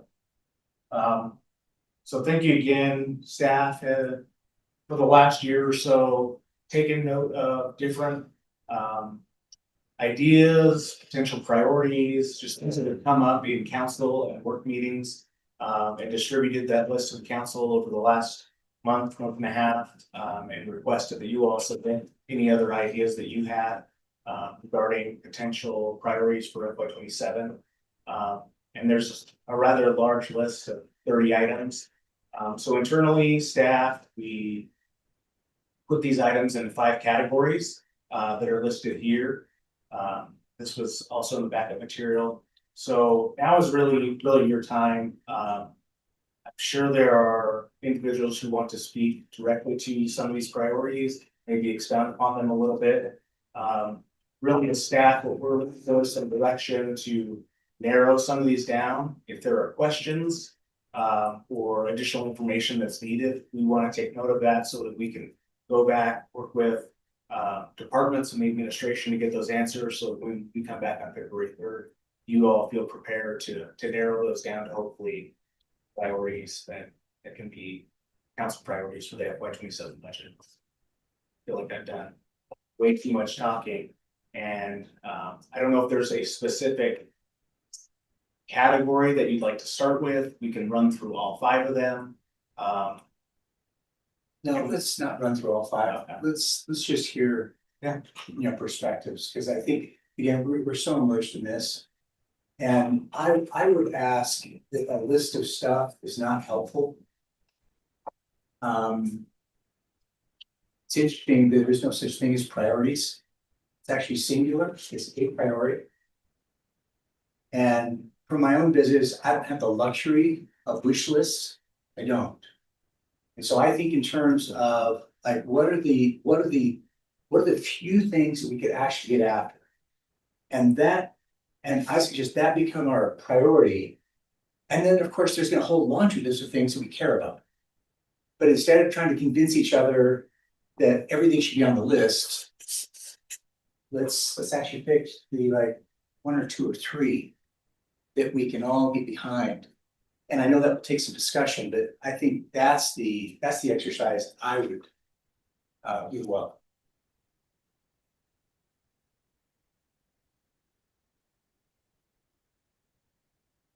Who's going first?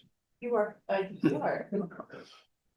Well, let me just say that home ownership continues to be an issue that I feel very strongly about. And there's a lot of different ways to address that.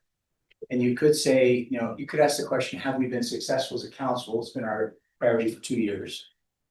I don't know that we've been successful. And that doesn't mean in my mind it goes away as a priority. I don't think we're gonna fight macro economics by legislating something.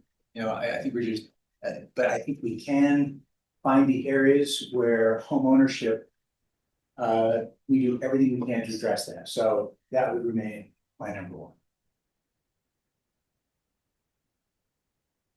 I would agree with that. I've been frustrated with how we've been implementing that as a priority, for especially the last year, though. Because I feel like with that priority, we have rejected really good projects. Like that one north of the stadium, where we're going to get fewer for sale homes now than we could have if we had approved the little townhomes on the edge and the apartment complex. I think was a real loss, because we also need good rental stock, especially for students, and that project would have done it. But because of the way we were framing that priority, we lost both more home ownership opportunities and this opportunity to help so many of the city who of necessity have to rent. And I think even though it's a really good and important thing, because it's so helpful for people to be able to build that capital, like their home is the only appreciating asset they have. That is the small minority of people in my district, right? And I worry that we've cut ourselves off from really addressing the needs of a lot of our community with that priority. And I say that as somebody who supported that and want the good of it, but I've seen how the limitation of that in practice. Other things that we can do though to help with this housing affordability is if we do things like allow for these smaller lots or rezoning to reduce setbacks so that we can make it easier for somebody to subdivide their existing lot and do another house that somebody could buy and live there. So I still think it's important, but I have hesitations. Who's talking? I don't think denying that property anything to do, I mean, I question that there was more townhomes than what the homes is that they're putting in as far as for sale. But the density was just too high, period, for that development. But we have done reduced setbacks. We've done it on the condos we're getting now on Canning Road, which is huge. We got the workforce housing. We got all the for sale in Buckley Draw. We've gotten, we have the Reynolds coming to us, which is really exciting. I mean, there's so many exciting projects that we would not have gotten without that focus. Yeah. And we have been creative in flag lots and reducing setbacks and in doing smaller square footage and in doing batch housing with the one on Center Street that the Taylors are doing. We've gotten really creative. So I think it's been productive and there's more work to do. Yeah, like I say, I appreciate it. I just have noticed a hiccup that I hadn't anticipated when we made that the priority before. Okay, can I ask a question for Greg as he started the conversation with this priority? Could you tell me just a little bit like what's behind that, like paint a picture of kind of what you want to see in the city or what personal like motivations or In that priority, yeah. I still believe in the American dream, and a big part of that historically. Now you can make a case for the future's gonna be very different than the past. I don't think so, but I would say it's not. And homeownership is going to be a big part of how people accumulate wealth. And so, yes, we need rentals. So I wouldn't agree. We just see it coming from a different angle. So my motivation is not to make decisions around housing that continually benefit developers who then own the rentals. I'd like to see more people be able to benefit from ownership themselves. A lot of that is simply that's how they will create value. I think there's also a better balance because we're looking for, it's always a balance. We don't want all home ownership. We don't want all rentals. We want something that it feels a little bit more like this. So I'm also looking for just more balance. yeah, that resonates a lot with me. I've got 8-year-old, 5-year-old, 2-year-old that constantly want to be like, I'm gonna buy a house. Well, by house Anywhere, yeah. I mean, maybe Tulsa, I don't know. maybe.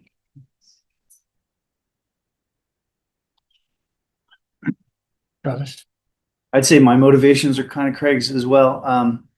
I think, you know, it's the number one way to build wealth in our country. And you know, for now at least, we'll see if it continues with the next generation, but it's just, we hear so much about, you know, housing affordability from the state and such.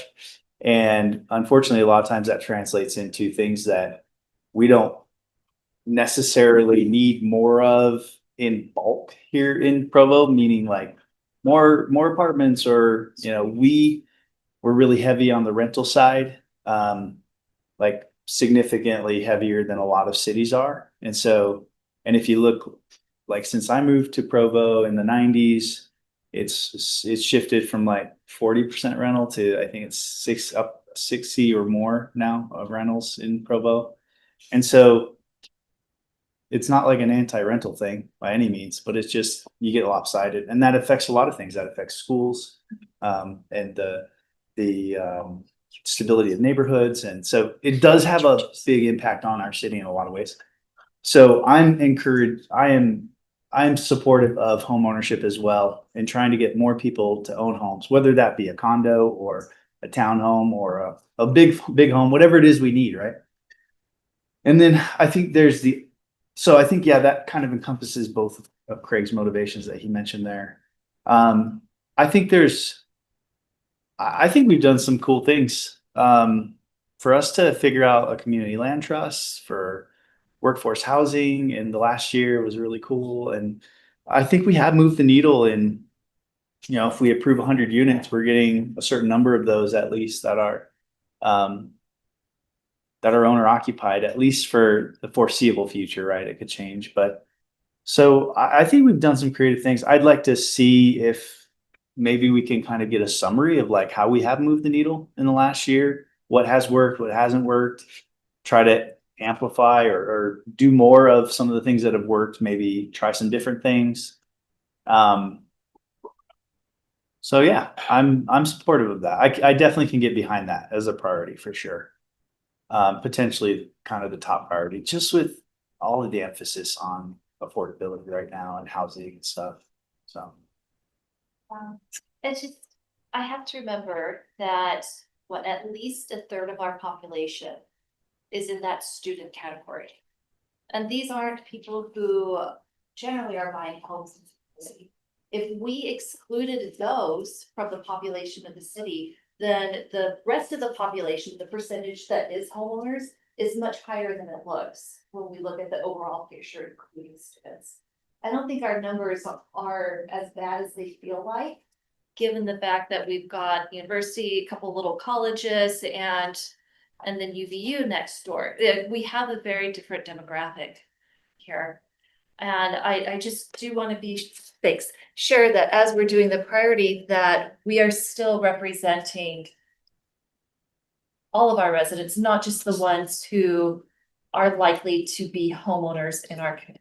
So what does that mean to you? Does that mean basically, are you saying essentially that the people that want to own a home, there is enough inventory, there is a lot of inventory, we are making that happen? It's not 60-40, 70-30 really, that most people are homeowners who want to be homeowners, right? Because students aren't typically wanting to be a homeowner, right? So I guess what does that mean to you? I'm trying to understand.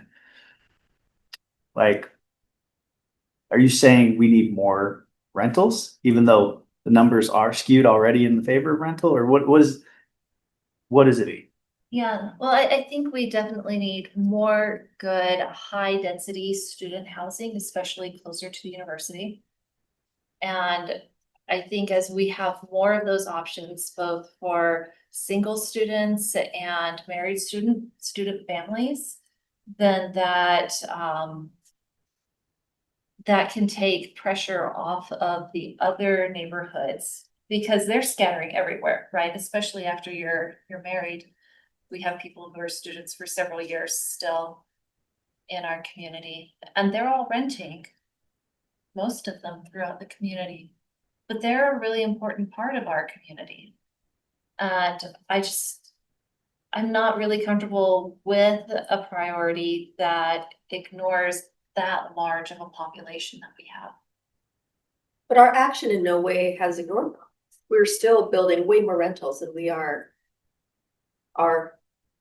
housing that's for sale.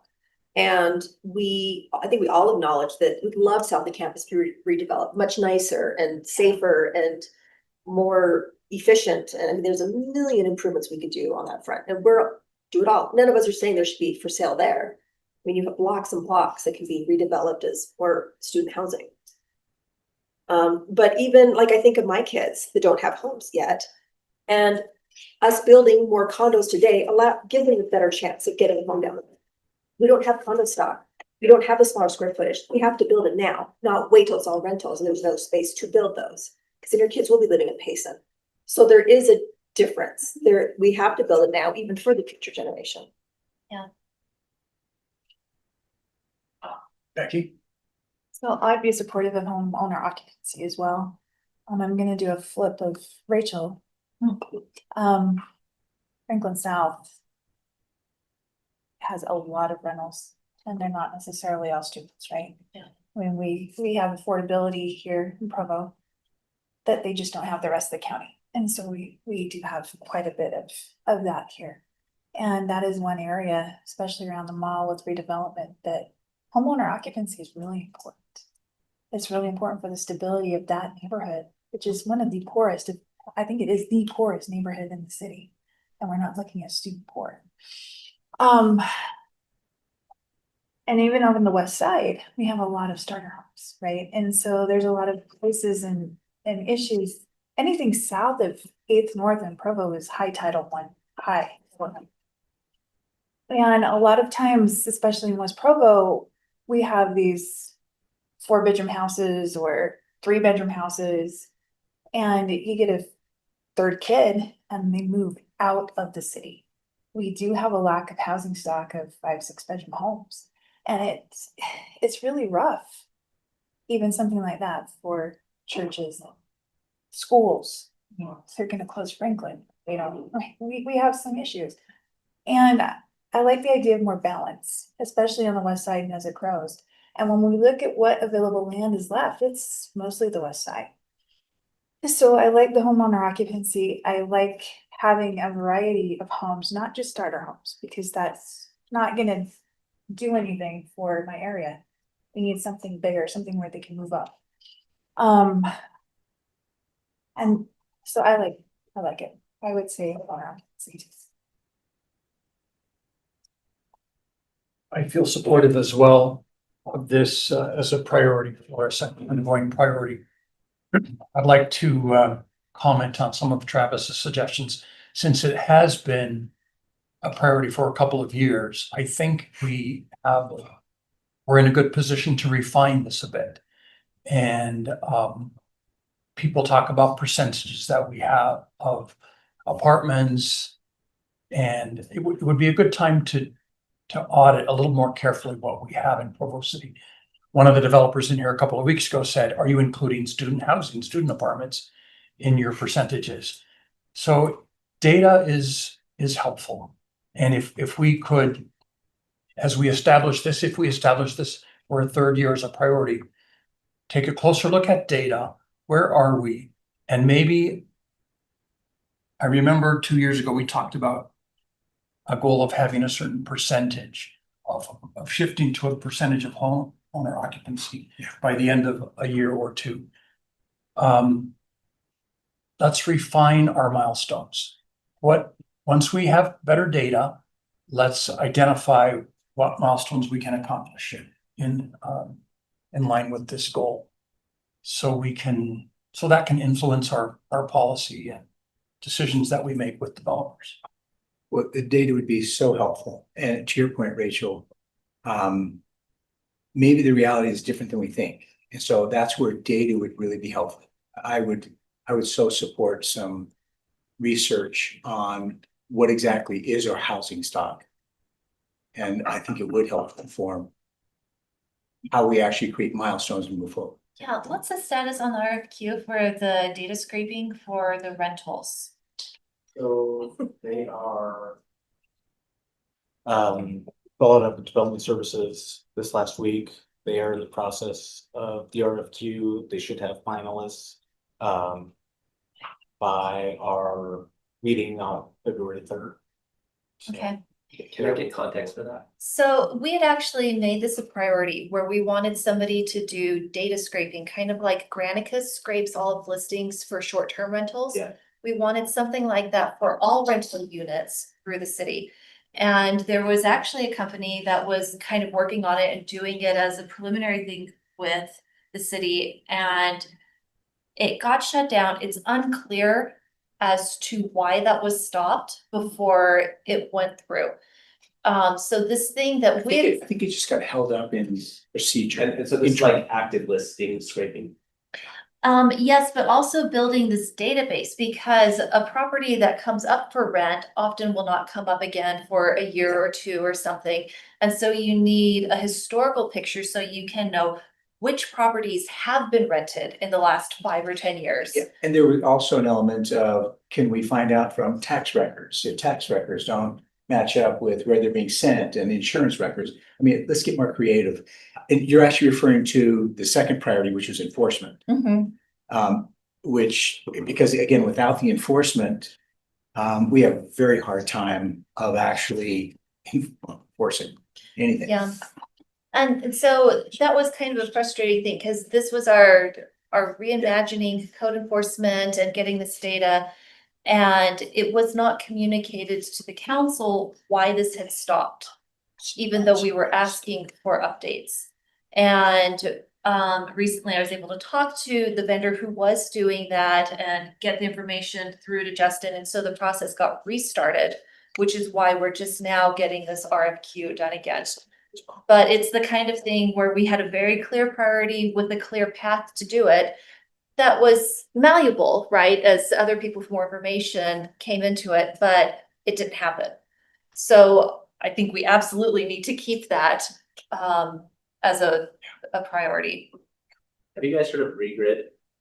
No? When I wrote up, I sent Justin my like draft priorities. I suggested we buy their data set. It's a data set that's like looks like pretty robust coded. It's like basically like the parcel map, but in like a tabular form with a lot of metadata associated. It's like a couple $100. We could get a preliminary version of that data, do some analysis on it for this like initial, instead of like waiting. Because what I heard you say, Gary, is that like we need maybe some feedback to kind of form our goal setting. Yeah. And if we're waiting for an RFQ process to get the data and do analysis, it's probably not gonna hit in time to hit the goal. So that's maybe a thought. I'll send an email to everyone. Helpful. Well, yeah, historically, for us to get the data, the information we want, it won't happen until next year. Yeah, yeah.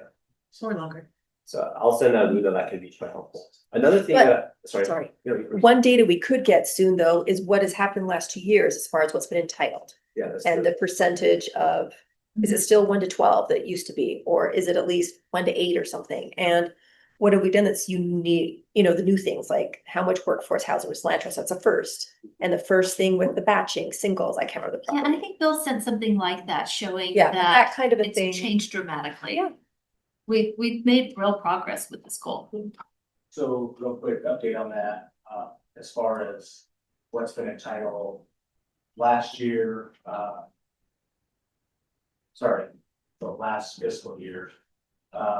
0 multifamily residential units, 97 single family homes, 232 condo or townhome units. But how many multifamily do we have entitled that's not being built? All that aren't filled already. Yeah, there's like A a lot. 1,000. There's a huge backlog. As far as an even. Yeah.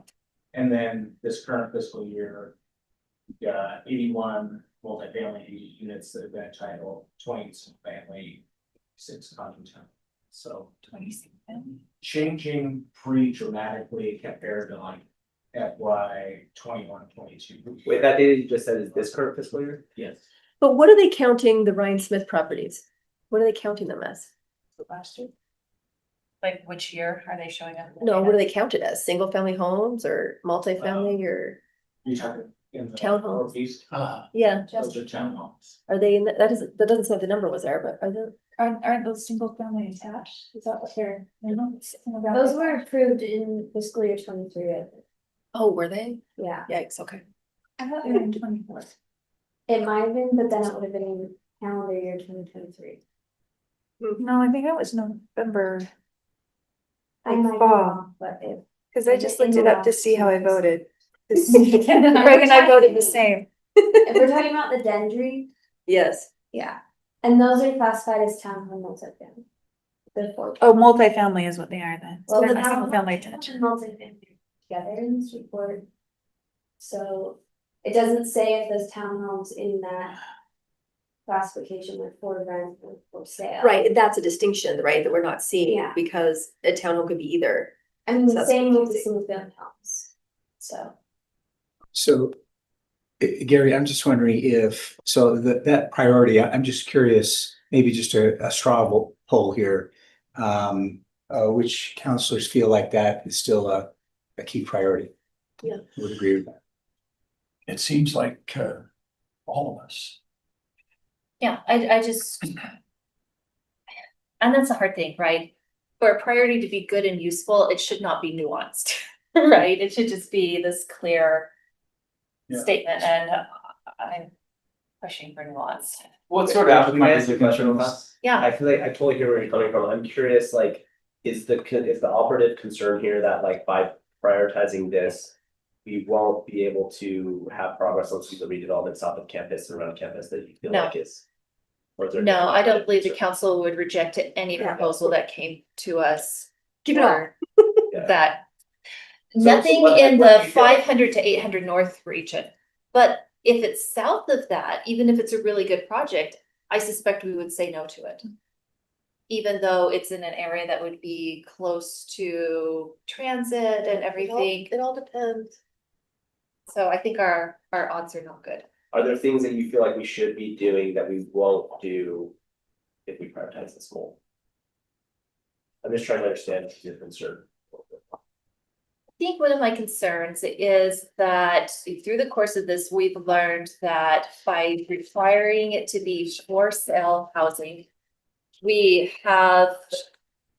I don't know if we successfully created a mechanism by which it can be enforceably owner occupied. Because we haven't had that many actually go into the field and to see if that works, like not being allowed to rent it for the first year. So I'm not sure if our tool is working on that. And that's something that we may not know for another 5 years.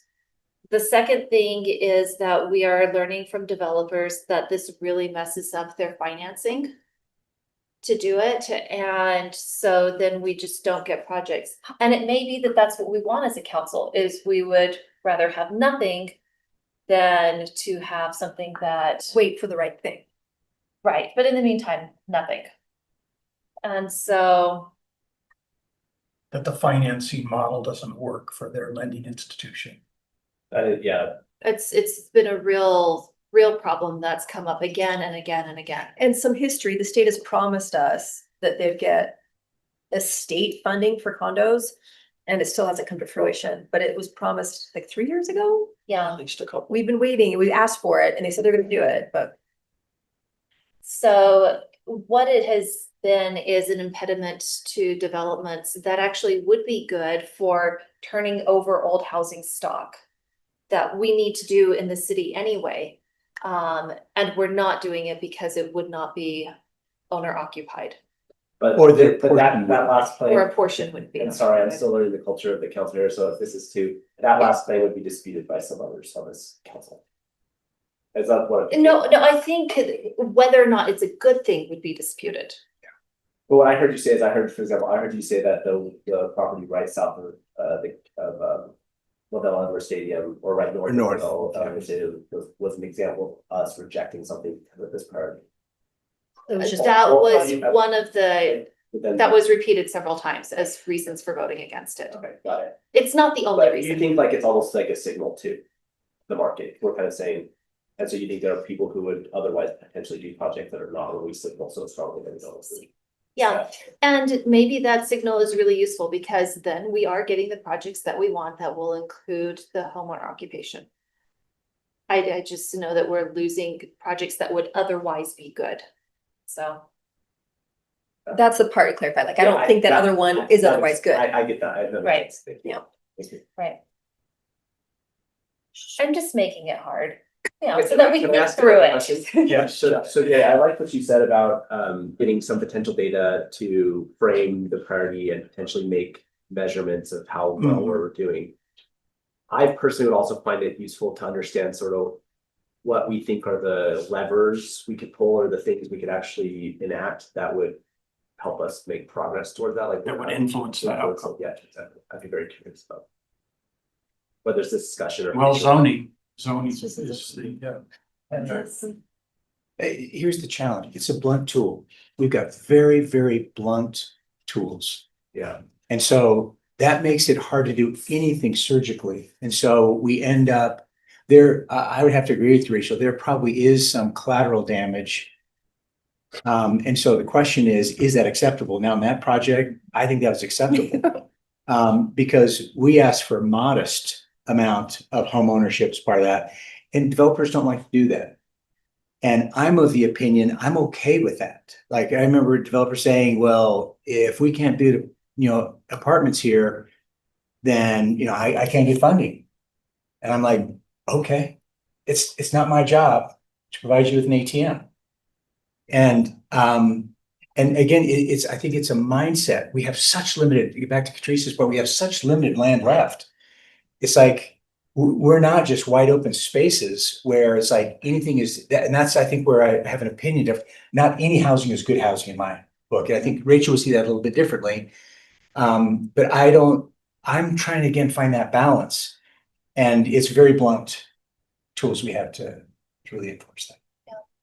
Yeah, and really, I just want us to, as you are, be thoughtful and considerate and realize that there are costs to the priorities. There are costs. Let me also just say, the students, they are such a vital part. Most of us have been part of that. We love those students. We want them to have housing. We want them to have fair housing. We want them to be well taken care of. So this is in no way saying, well, let's kick them to the curb. I actually think we're making, through enforcement, making their lives much better as well. okay, well, it sounds like there is some consensus then, Craig, around that as a priority among council members with those, the additional guidelines that we look at some data, that we try to access data, and that we consider benchmarks and milestones that we can achieve. Including what's happened the last 3 years. I looked at your point, Catrice. It would be really interesting to look at entitlements and how much is what the construction is based on what's actually happened last couple To of years. Rachel's point, these things take years. Yeah. So, a lot of things haven't even been started to build yet because that's just the cycle of development. But it's not just that, it's also like the Bill Harris plot. I mean, that's been entitled for how many years? Yeah. And they still haven't built on it. Well, I proved that one when I was on the. There's so many. There's so many. The Third South University. Yeah. But to go to Especially in a high interest rate environment, it just seems to take a long time. Yeah. Sorry, Kath. Let's move to a second priority then. Did you have a question, Leah? Just a question of clarification from staff. So wrote down what you just repeated, Councilor Garrett. Those are more legislative, and maybe there's an appropriation or a budget priority attached to the data as far as funding a data scraping or software. But as far as a budget priority, last year when we had housing and owner occupancy as our #1 priority, that in the budget appeared as the funding for the data scraping software and funding for code enforcement to do property cleanup to improve rentals and kind of crack down on over occupancy in rentals. And that's how it appeared in the budget. So I just wanted to ask, we'll come back on February 3rd to refine and finalize things. But as far as the budget, if there's any specific appropriations, and if there isn't anything in anyone's mind now, that's okay, we can follow up, but just wanted to ask that question before we move on from this topic. I think it might be a housing study, right? Or the software or so. Yeah, and just to be clear, I know Scott's been doing a lot of work around data scraping and things. Again, I'm not involved in the RFP at all. But I know a lot of that is supposed to be in the process as we speak. So I think it has more to do with research around housing stock. That's what we need to allocate money for, because that'll cost money. Yeah. Yes. And so what we need from staff, it seems like, is some direction on, What What- that looks like that in looks the like. budgetary. Yeah, does that make sense? yeah, but I have- definitely keeping the money for the data scraping and Yeah. getting that implemented. If we need additional personnel to be able to use this data in an effective way or something, then that should be part of it as well. Okay. What were you gonna say? Sorry, Jeff. Oh, I was gonna say, I have curiosity to, I'm not sure exactly the best way to get this answered, but it sounds to me from this conversation, I'm hearing that financing is a bottleneck to condos. Insurance. Well, even the multifamily, right? All the multifamily ones, the 1,500 of them Yeah. are not done because financing. And So specifically with condos, it's also an insurance It's issue. an insurance issue, and so that is that the thing this state is. Yeah. Yeah, they're gonna do insurance and the financing, because they won't finance it because the insurance. It's the whole Florida thing when all the collapse. Yeah, the classic, I remember this. And so they made banks are nationwide and because of Florida, they do the whole country. They don't do condo loans. Right, and so even though we changed the law in the state of Utah to address that liability Yes. issue, the national lenders don't know and don't care about our specific Yes. laws, so they're not going to bother to learn it. Yeah. And At a so. state law, it's not at a gonna- state level, it's been fixed. Yes. But they're not changing their But policies. Bank of America is still to not support. giving. Yeah. Sorry. There hasn't been a lot of people have tried it. It hasn't, there's a few people that do it, but not many. And Yeah. it's a huge bottleneck. Huge. Okay, should we move to our second priority? Yeah. So what about I1? Economic development, I think, is definitely a huge issue. And our big thing is we talk about RDA, we talk about RDA a lot this year, but we don't know enough. I feel like we don't even know if Walmart is the best solution for our city or not. Like, I feel like we need more data on all of that. So I think we need some sort of economic study to see what is the best commercially all over. We need stuff on the west side, we need stuff in the south and the east and we need to figure, East Bay needs to be completely revitalized. What can we do to help downtown? On Center Street, do we need to look at a study at looking at changing the landscape there? Should it be one lane? Should it be no lanes? Should it stay 2 lanes? I don't know. Like, do studies to see what is best. How is the best flow of traffic to keep downtown vibrant? Do we push everything to 100? Do we keep everything on Center? I don't know. Like parking, all of them. Yes. Yeah, this is a huge priority. Patrice, that's pretty broad. It is pretty broad. How do you want to tailor it down? I'm wondering if, because I'd rather go deep on a few things than so to me, my priorities would be downtown. That is the heartbeat. Let's really vitalize a downtown.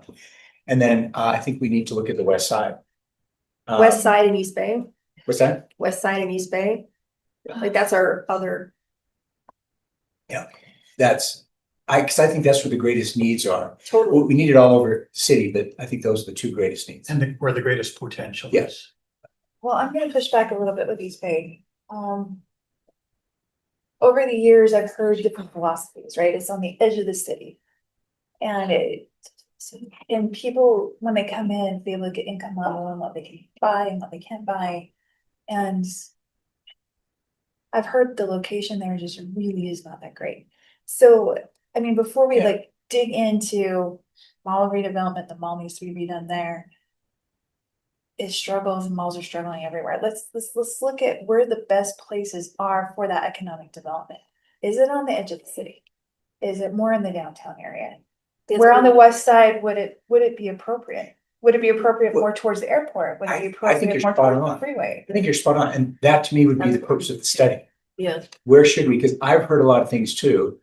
And it would sure be nice to look at some data and some expertise to say, if you've got a couple of bets to place them here. Exactly. Yeah. And I'm really hoping with this that it can help our RDA, because the proposals I feel like we're getting, I don't feel like they're great for the city. And so I'm hoping that if we can narrow down on some of this, we can really look at that RDA and kind of pair it together And hopefully we can get some really good proposals for where we figure it'll be the best thing for our buck, right? So as a budget thing, what we would want in this case is to fund a study for economic development in Provo, focusing on a couple of these different areas. And then we'd probably want to have a relatively long, almost like retreat meeting where we go over that and we create policies, visionary things for the RDA. Yes. So that we can use that to help court developers to Yes. come in. Yes. So I think that would be fantastic. And yeah, Center Street or the larger downtown area redevelopment. Because it's way better than it was 20 years ago, but it could be even better. It can be. And I love the idea of looking at giving it this facelift and new vitality ahead of the Olympics. And then looking at the areas on the west side, where's the best areas to do this? And yeah, East Bay, why do we have these empty lots in these commercial zones? And Like, it's, a few things come, I should say. Kind of exciting. Well, and it's still, I mean, it's like I told Travis last night. I mean, over in East Bay, I still have Donald's, I still have a Wendy's, I still have a And there's a car wash. A&W. I do have a car wash and I have a Sam's Club and I have eateries. I have lots and lots of eateries there. I even have a Little Caesars, which my kids frequent a lot, right? And a McDonald's that my kids frequent a lot, and a Burger King and an Arby's. Home And Depot, don't forget about. my husband loves the Home Depot, and I've heard Dave Connect shops there quite a bit too. He told me that yesterday. That's his place of choice. However, it still struggles with some of the businesses there. I mean, Sam's Club is the only one in the county, so I'm sure it's gonna. but we've also got a lot of industrial things kind of off of University Avenue. And are we doing what we can to support those businesses that are also a big part of our tax base and everything? Yeah. And so looking at those, and some of them are businesses maybe where their lifespan is kind of coming to an end. And if we can have a plan to say, all right, we know you've been great here, but you're getting ready to retire. So if somebody wanted to come into your spot, here's our vision. I like that. Well, Travis and Jeff, what do you do? Okay, well, I like what you were saying. I think there's a couple levels at which you can do this. You can go down a level and say, here are the 3 areas that we want to focus on, and let's specifically hire a type of firm that will kind of almost more like a engineering and vision sort of design firm level study.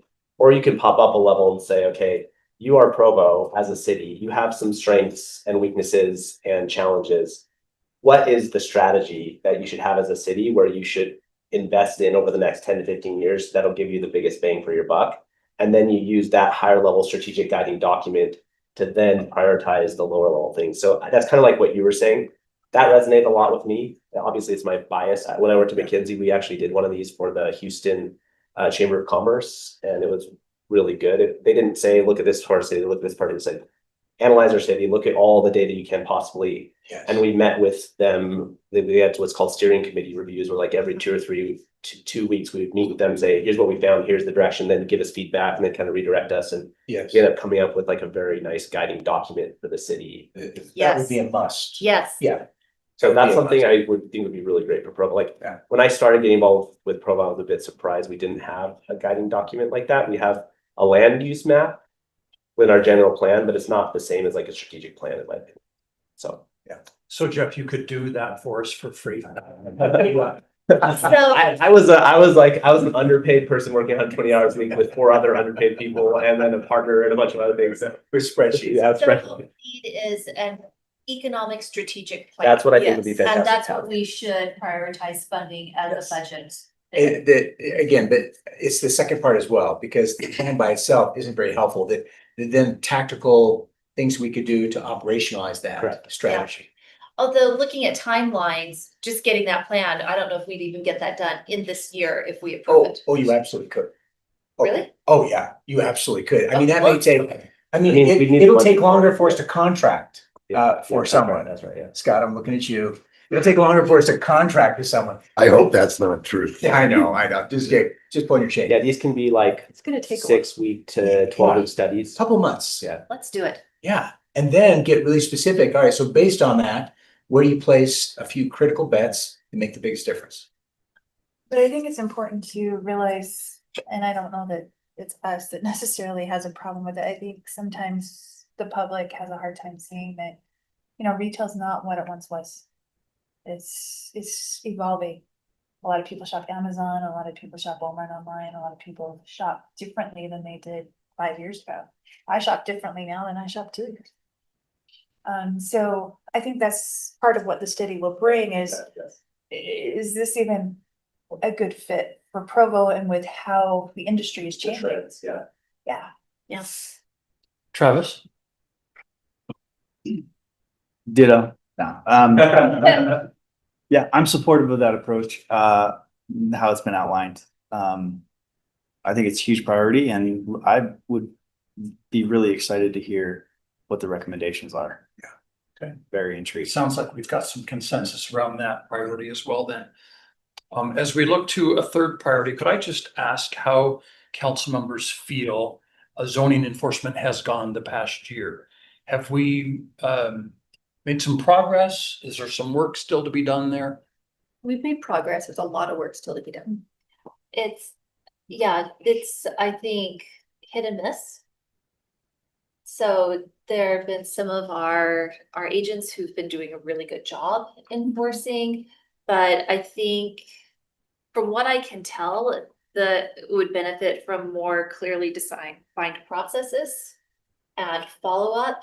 Like, I don't think right now we have a mechanism whereby a property that has been in violation and has cured the violation then gets checked on again in 6 months or in another year, because we have a lot of repeat problems. Or there are other properties still getting RDLs even when they've trouble Yes. with a bunch of others. Yeah, and Yeah. so having some sort of a clear workflow and then a follow-up, even after resolution, would be helpful. And part of the reason we did talked about the whole reimagining enforcement is because it is so labor intensive. Yeah. And it's just too expensive to do. And so that's why we were looking for some ways to use technology to, I feel like we're bringing a switchblade to a gunfight. You know, it's just so easy to avoid us. You just don't answer the phone or answer the door. You know, it can't be that way. So there has to be ways of checking records and things. And that's part of what Scott and his crew were working on. I said, again, I just don't know the status. I know they've been working on it. And if the RFP if that's includes all of that, but the reality is we have made, I think, very little progress, although it sounds like we've done a lot of planning and they're now ready to execute. But I'm not sure, other than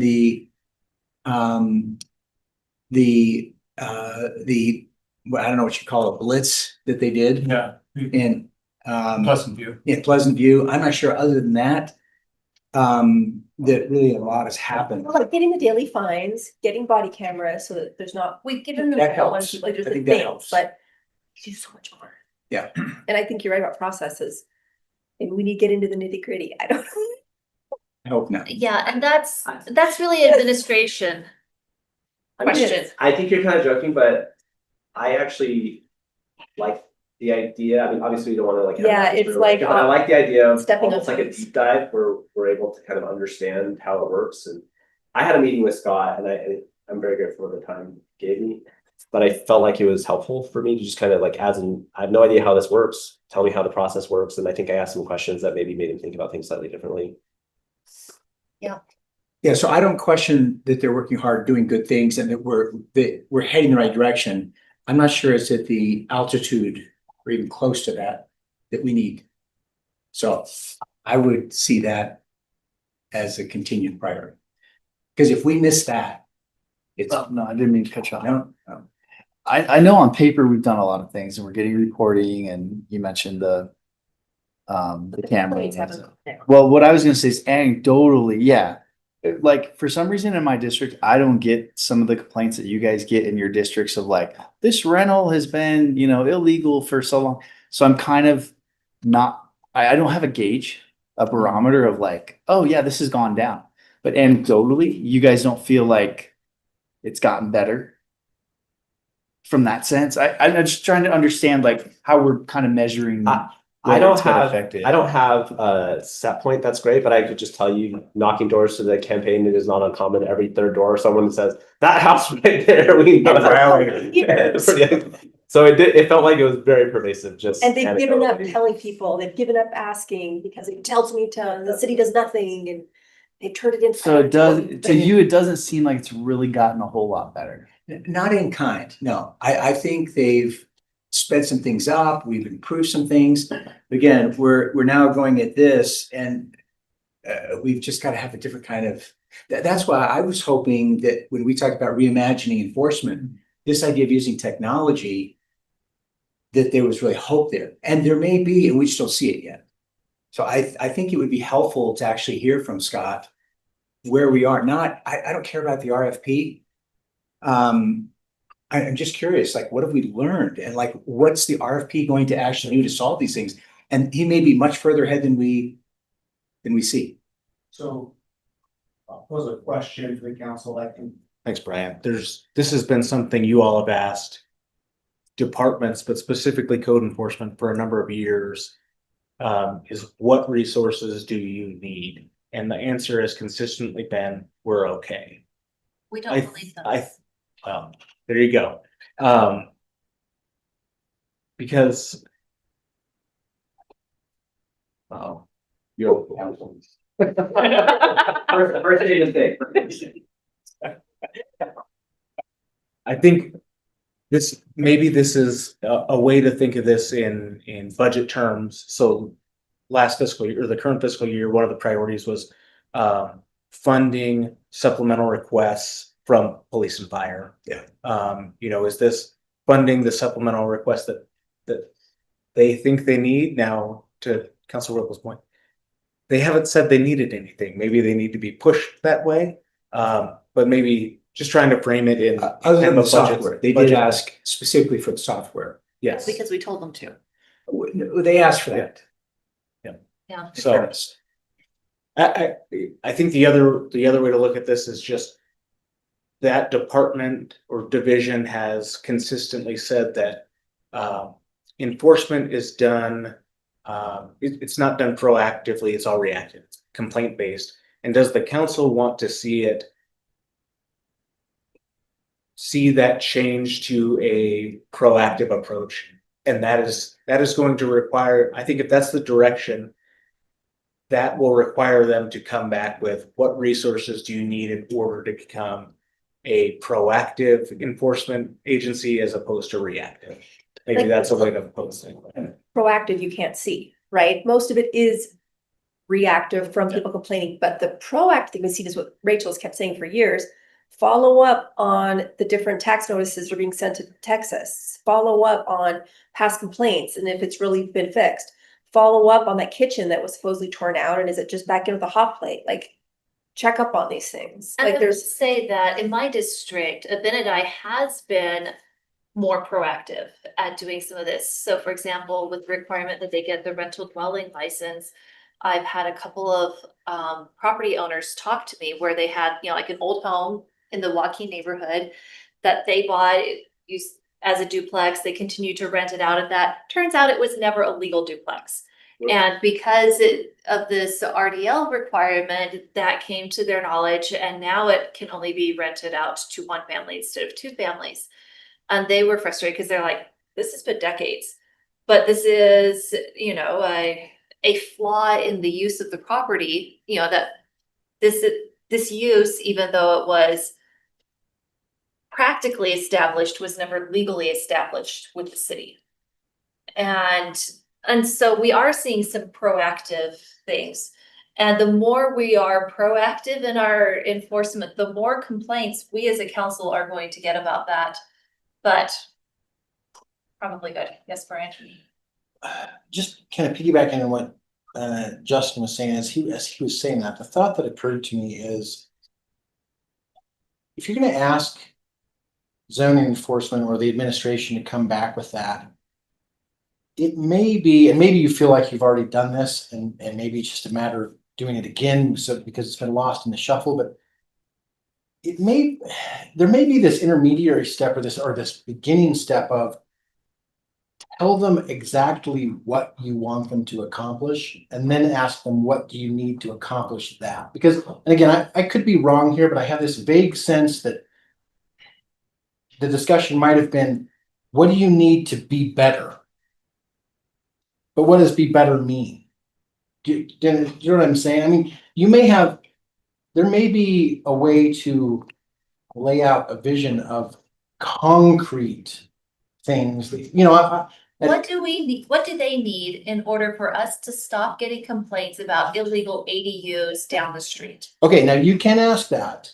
That's my very specific question. Right, and you can ask that. I mean, I've opined, as an analogy, I've opined before that asking that question is kind of like saying, UHP, what do you need so that no one will ever speed on I-15 ever again? Well, what about the thought that as opposed to something taking 2 years, how do we narrow it down to 1 year, 6 months? Like, what is taking so long? Right, no. The enforcement cycles. Yeah, I think what do we need? What do you need to do? So, for example, you gave a concrete one a few minutes ago, Catrice.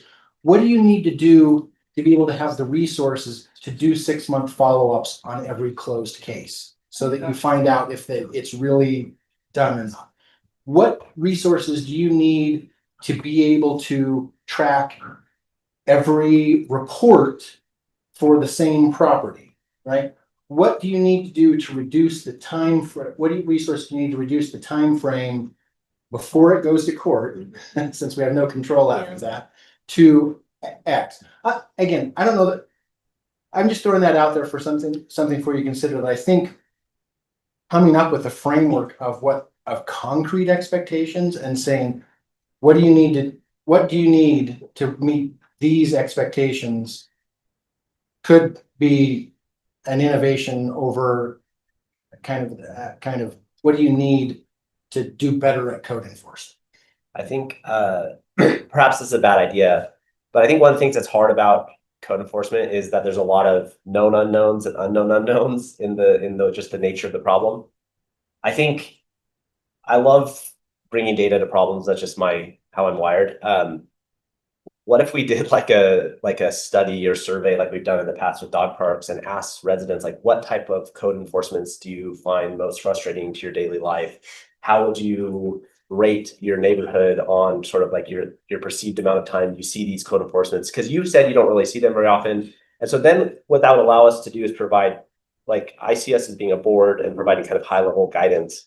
We could then provide guidance of like, these are the types of infractions we would like to prioritize, and these are the geographic areas. And then you could give a definition of success a little bit better. So just enough residents have been impacted. Maybe, I don't know though. My residents aren't impacted like yours are, Jeff. It's the different parts of the city and with different. I'm not saying it's not a good approach. I just. It might be a terrible idea. No, I'm just wondering how broad the impact has been. But also I think that they know which areas they get the highest complaints about, which areas are impacted most. So I think that would be money that's not. It wouldn't be helpful. That's fair. And they do know what their complaints are.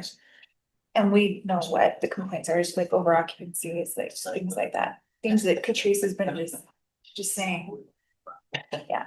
I got an email from someone yesterday I thought was interesting, which was like focusing on the outcomes of code violations and less on the violations themselves. Like, again, this might be a contentious point, but like over occupancy in many ways, in my view, is not necessarily like the thing that causes disturbance in people's lives. It's the parking. And the noise. And yeah, exactly. It's the ancillary things that come. It's the ancillary things associated with it. And so like over occupancy itself is so hard to enforce because they just lie to the code enforcement officers all the time. And so again, that's a strategic guidance we could give code enforcement to focus on some of like the outcomes that actually affect people's lives. It's one of the reasons the Slate Canyon is, I mean, one of the many reasons that parking got taken off. And that's why it's a very blunt instrument. Well, but to that point, that kind of goes to what I was saying before, is maybe your framework is, what resources do you need in order to to your point, Rachel, what resources do you need to make sure that there is no extra parking on the street? That's actually more manageable than receive no more ADU complaints ever again, right? Yeah. Except it then puts a very heavy burden on, because what you end up doing is regulating parking. Yeah, that's Through cost or through prohibition. And then you're living on that street and you're thinking, I need to park on the street. It punishes people who are not. It punishes, yeah. So I'm not sure it's worth that trade-off. Yeah. But there are tools that I don't know how well they're using them, but there are tools like has been mentioned, you know, these status scraping tools and different things that they could use to make it better. I don't know how far they are with that. Well, they go to RFP. I mean, it should be all the way through that. We just don't know. So part of what we need to do is have Scott come and tell us, again, not about the RFP process, but about what will this enable us to address that we haven't before. Because he may have amazing breakthroughs, we just don't know. And it may be that there have been significant improvements, but because we're still getting complaints, we're not acknowledging those improvements. Yeah, I'd love some data that shows Yeah. something different. Yeah. Because the anecdotal, it's not helpful. Not encouraging. I would like, this is tangential, but like the houses that I mentioned, Joaquin, where they functioned as long-term duplexes for student families for years. With the enforcement for the legal use of that, we are chipping away at our housing stock. Right, we're reducing the number of rental units that are available in the city. And so that seems to be counterproductive to some of our other problems that we're facing. And so it would be useful if we had some sort of a process by which, you know, these well-established well-established uses could be legitimized or made compliant, even though they hadn't been before. And that's, you know, if they have to do the zoning change or something like that, that's a really onerous thing or something that has been going on for decades. But and that might be the case, but there's also, I don't think it's getting rid of housing stock. You're still just having a larger family live there that needs a space maybe, you know what I mean? Getting rid of space, dividing one thing up into 2 or 3 or 4, to me is not getting rid of housing stock. It's just, you're still housing so many people, it's just different stock. Yeah. It's not. It is harder for larger families to want to live in the Joaquin neighborhood because a lot of these houses there, like, you know, these post-war houses that are cut in half. So even the entire thing isn't that big. And because they have been divided for so many years, reintegrating them would cost at least $100,000 in a renovation. Maybe there's like a neighborhood to look at specifically or something. Yeah. Anyway, that's getting off side topic. quest, sorry. Gary, I like your idea of enforcement and getting more specific. I think Brian brings up some very good points. Yeah. And I think we need to learn more about what's happened. That enforcement, without that, the priority number one is hard to achieve. On Rachel's thoughts about clarifying some of the processes that are being used and conducting follow-up on this as well. So it feels like we have our arms around 3 good priorities for the year. Staff, do you have any questions on any of these that? Can you shape that into something intelligible and succinct? Yes. I would be, if in fact these are 3 priorities for the year, and I think they sound good, I'd be interested to know as well, maybe in the next 10 or 15 minutes, just some bullet points, outside of these priorities, what else is important to council members? What are things we can keep our eyes on, be open to as projects come to us? Becky? I would love to have a restroom in my park. Which park is it? Lakewood. Franklin? Lakewood. I would like to have a full functioning personal park south of Center Street, which that would make Lakewood Park one of those south of Center. somewhere where the kids have a place to go and not out in the open. And also public safety. Public safety is also something that has always been very important to council to make sure that fire and police are fully staffed. I know we've talked about this They need. every year, especially about those 9 on the safer grant that we Yes. push back and push back and push back. And so I think it's really important not only to the council, but I think it's important to the city to make sure that it's safe and to make sure that police have what they need and fire have what they need, so that if something happens in the city, which we all know tragedy happens in the city a lot, that they're able to respond and they're able to have what they need to be successful. Great, thank you, Becky. Others? And with public safety, it's been interesting. I don't know if they're just doing it more, so I'm noticing it, but there seems to be more crime than than unusual.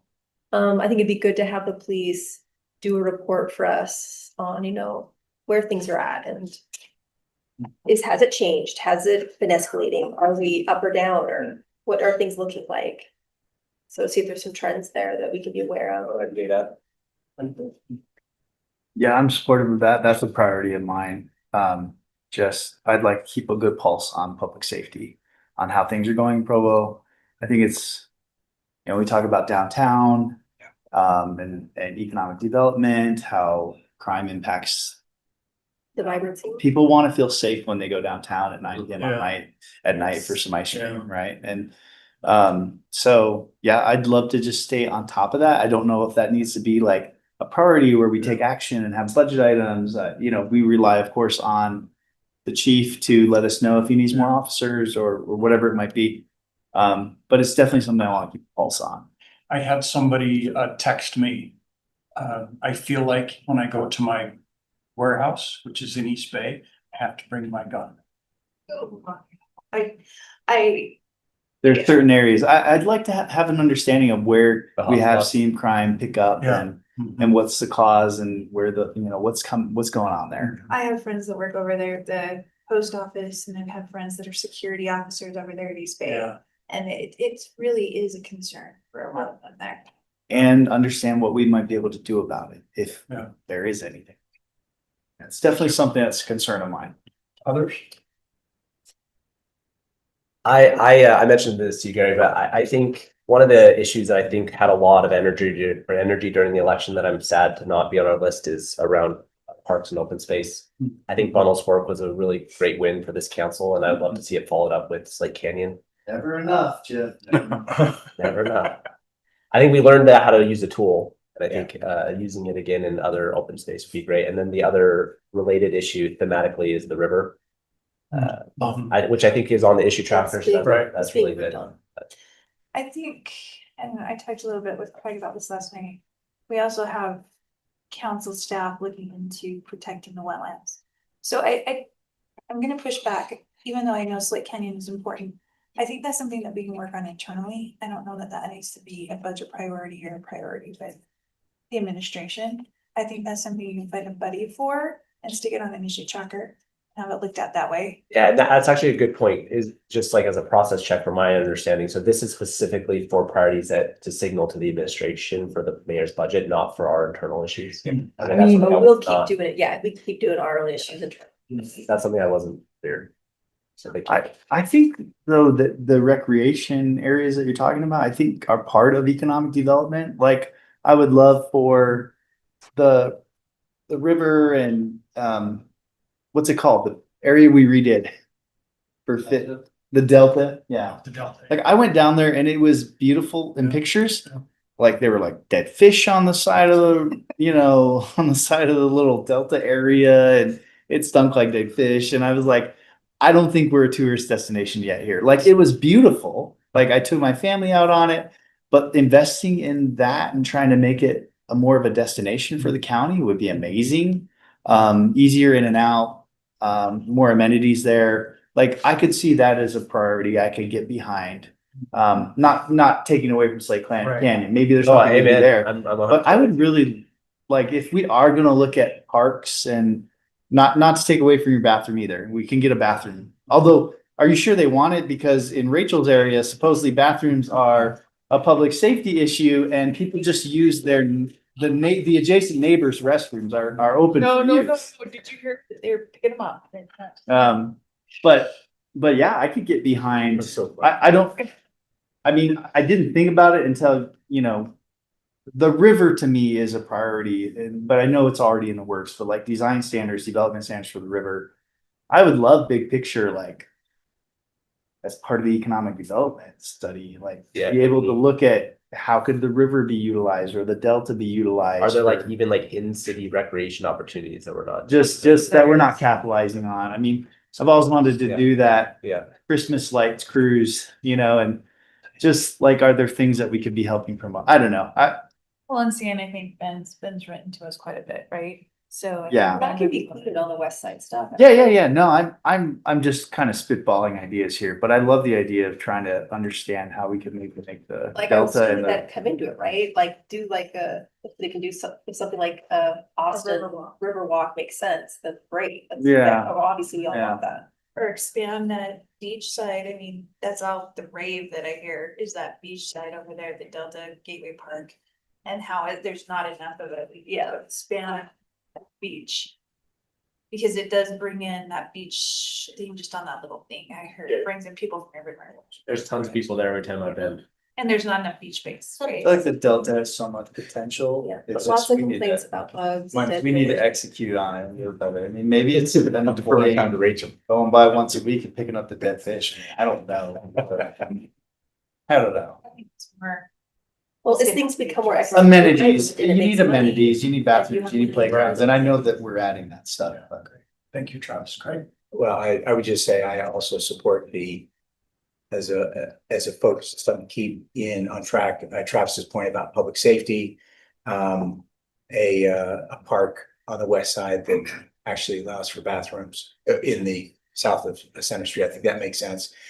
Jeff's point about conservation and the good work that's happening with the river, I think is a good direction. I think there's other good things that could happen there. So I would just echo that as well.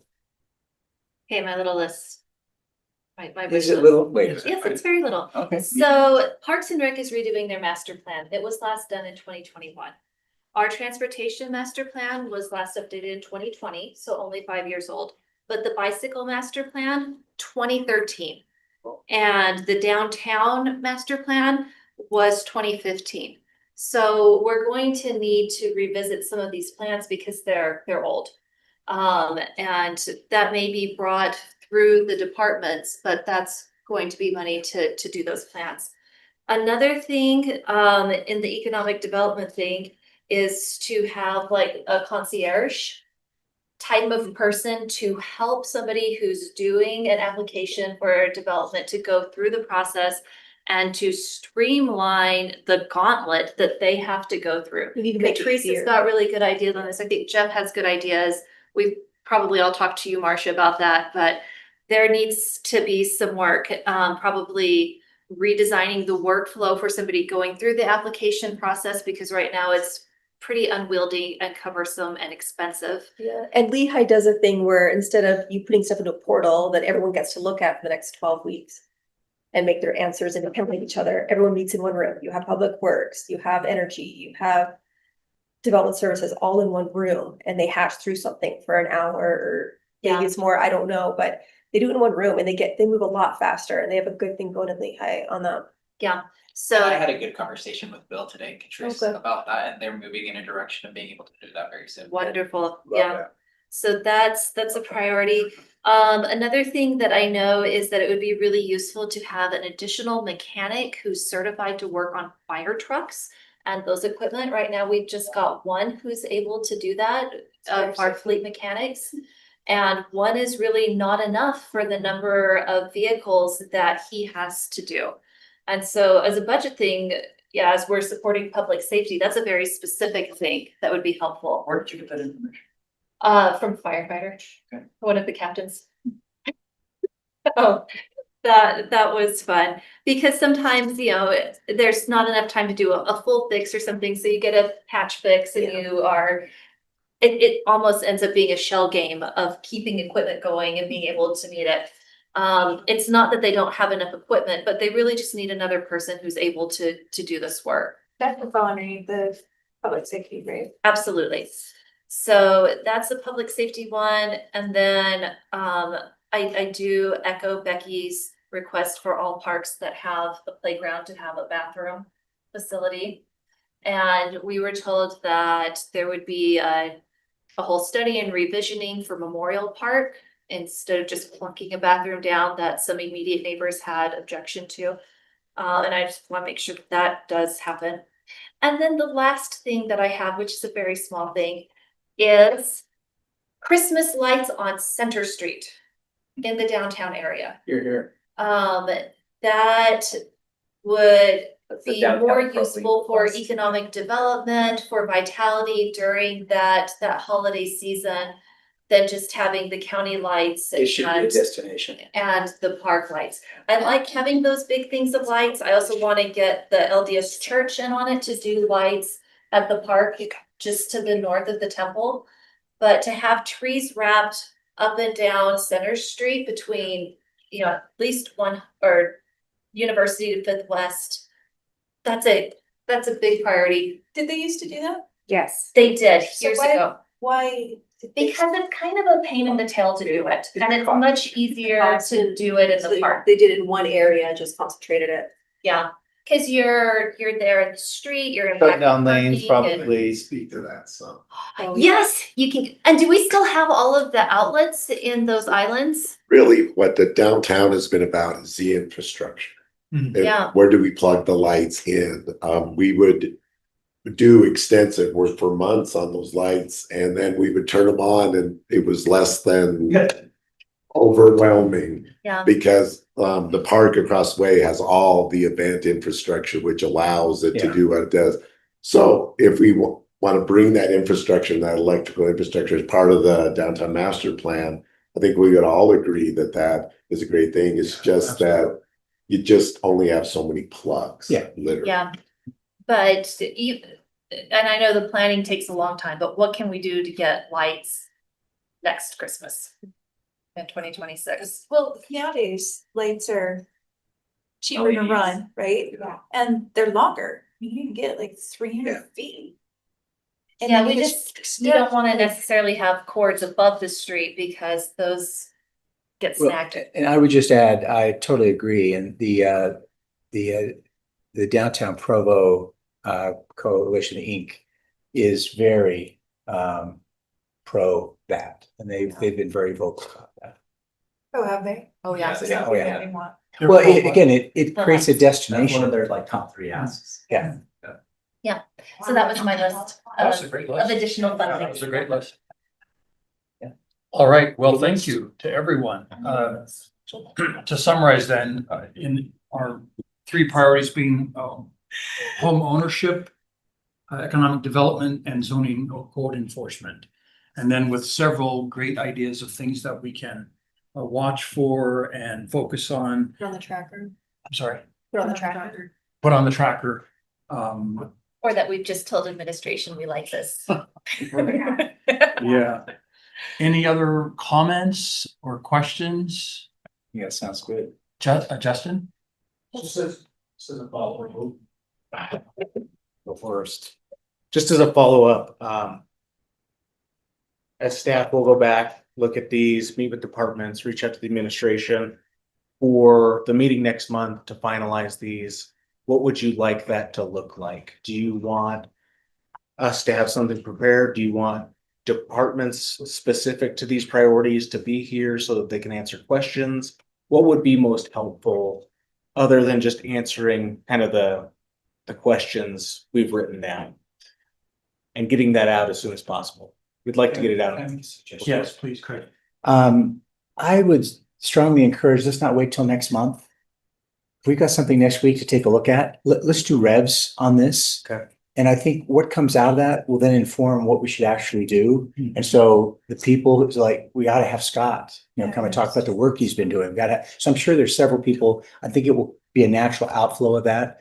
So to the staff, if as soon as you've got something to respond to, give everyone 48 hours to respond and then do another rev and another rev.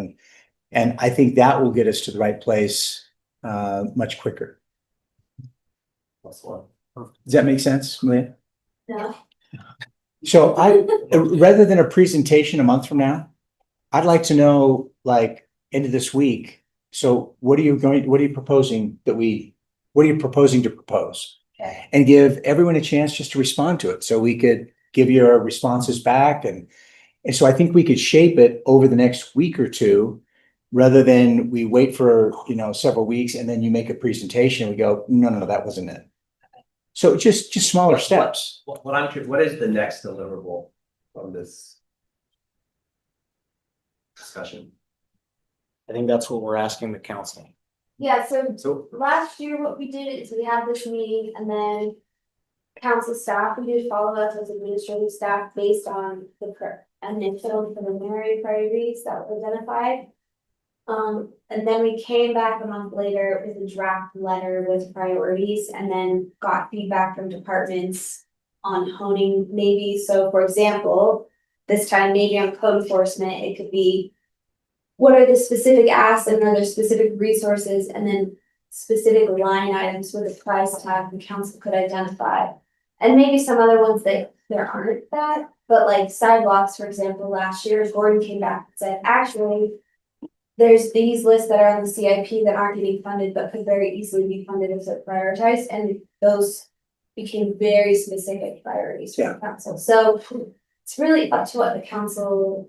Yeah, all I was suggesting is just smaller steps to get there. Where there's quicker feedback. For example. But maybe a final thing by our last meeting this month on the 27th. Yeah. Like be working on the iterations until then. Yeah.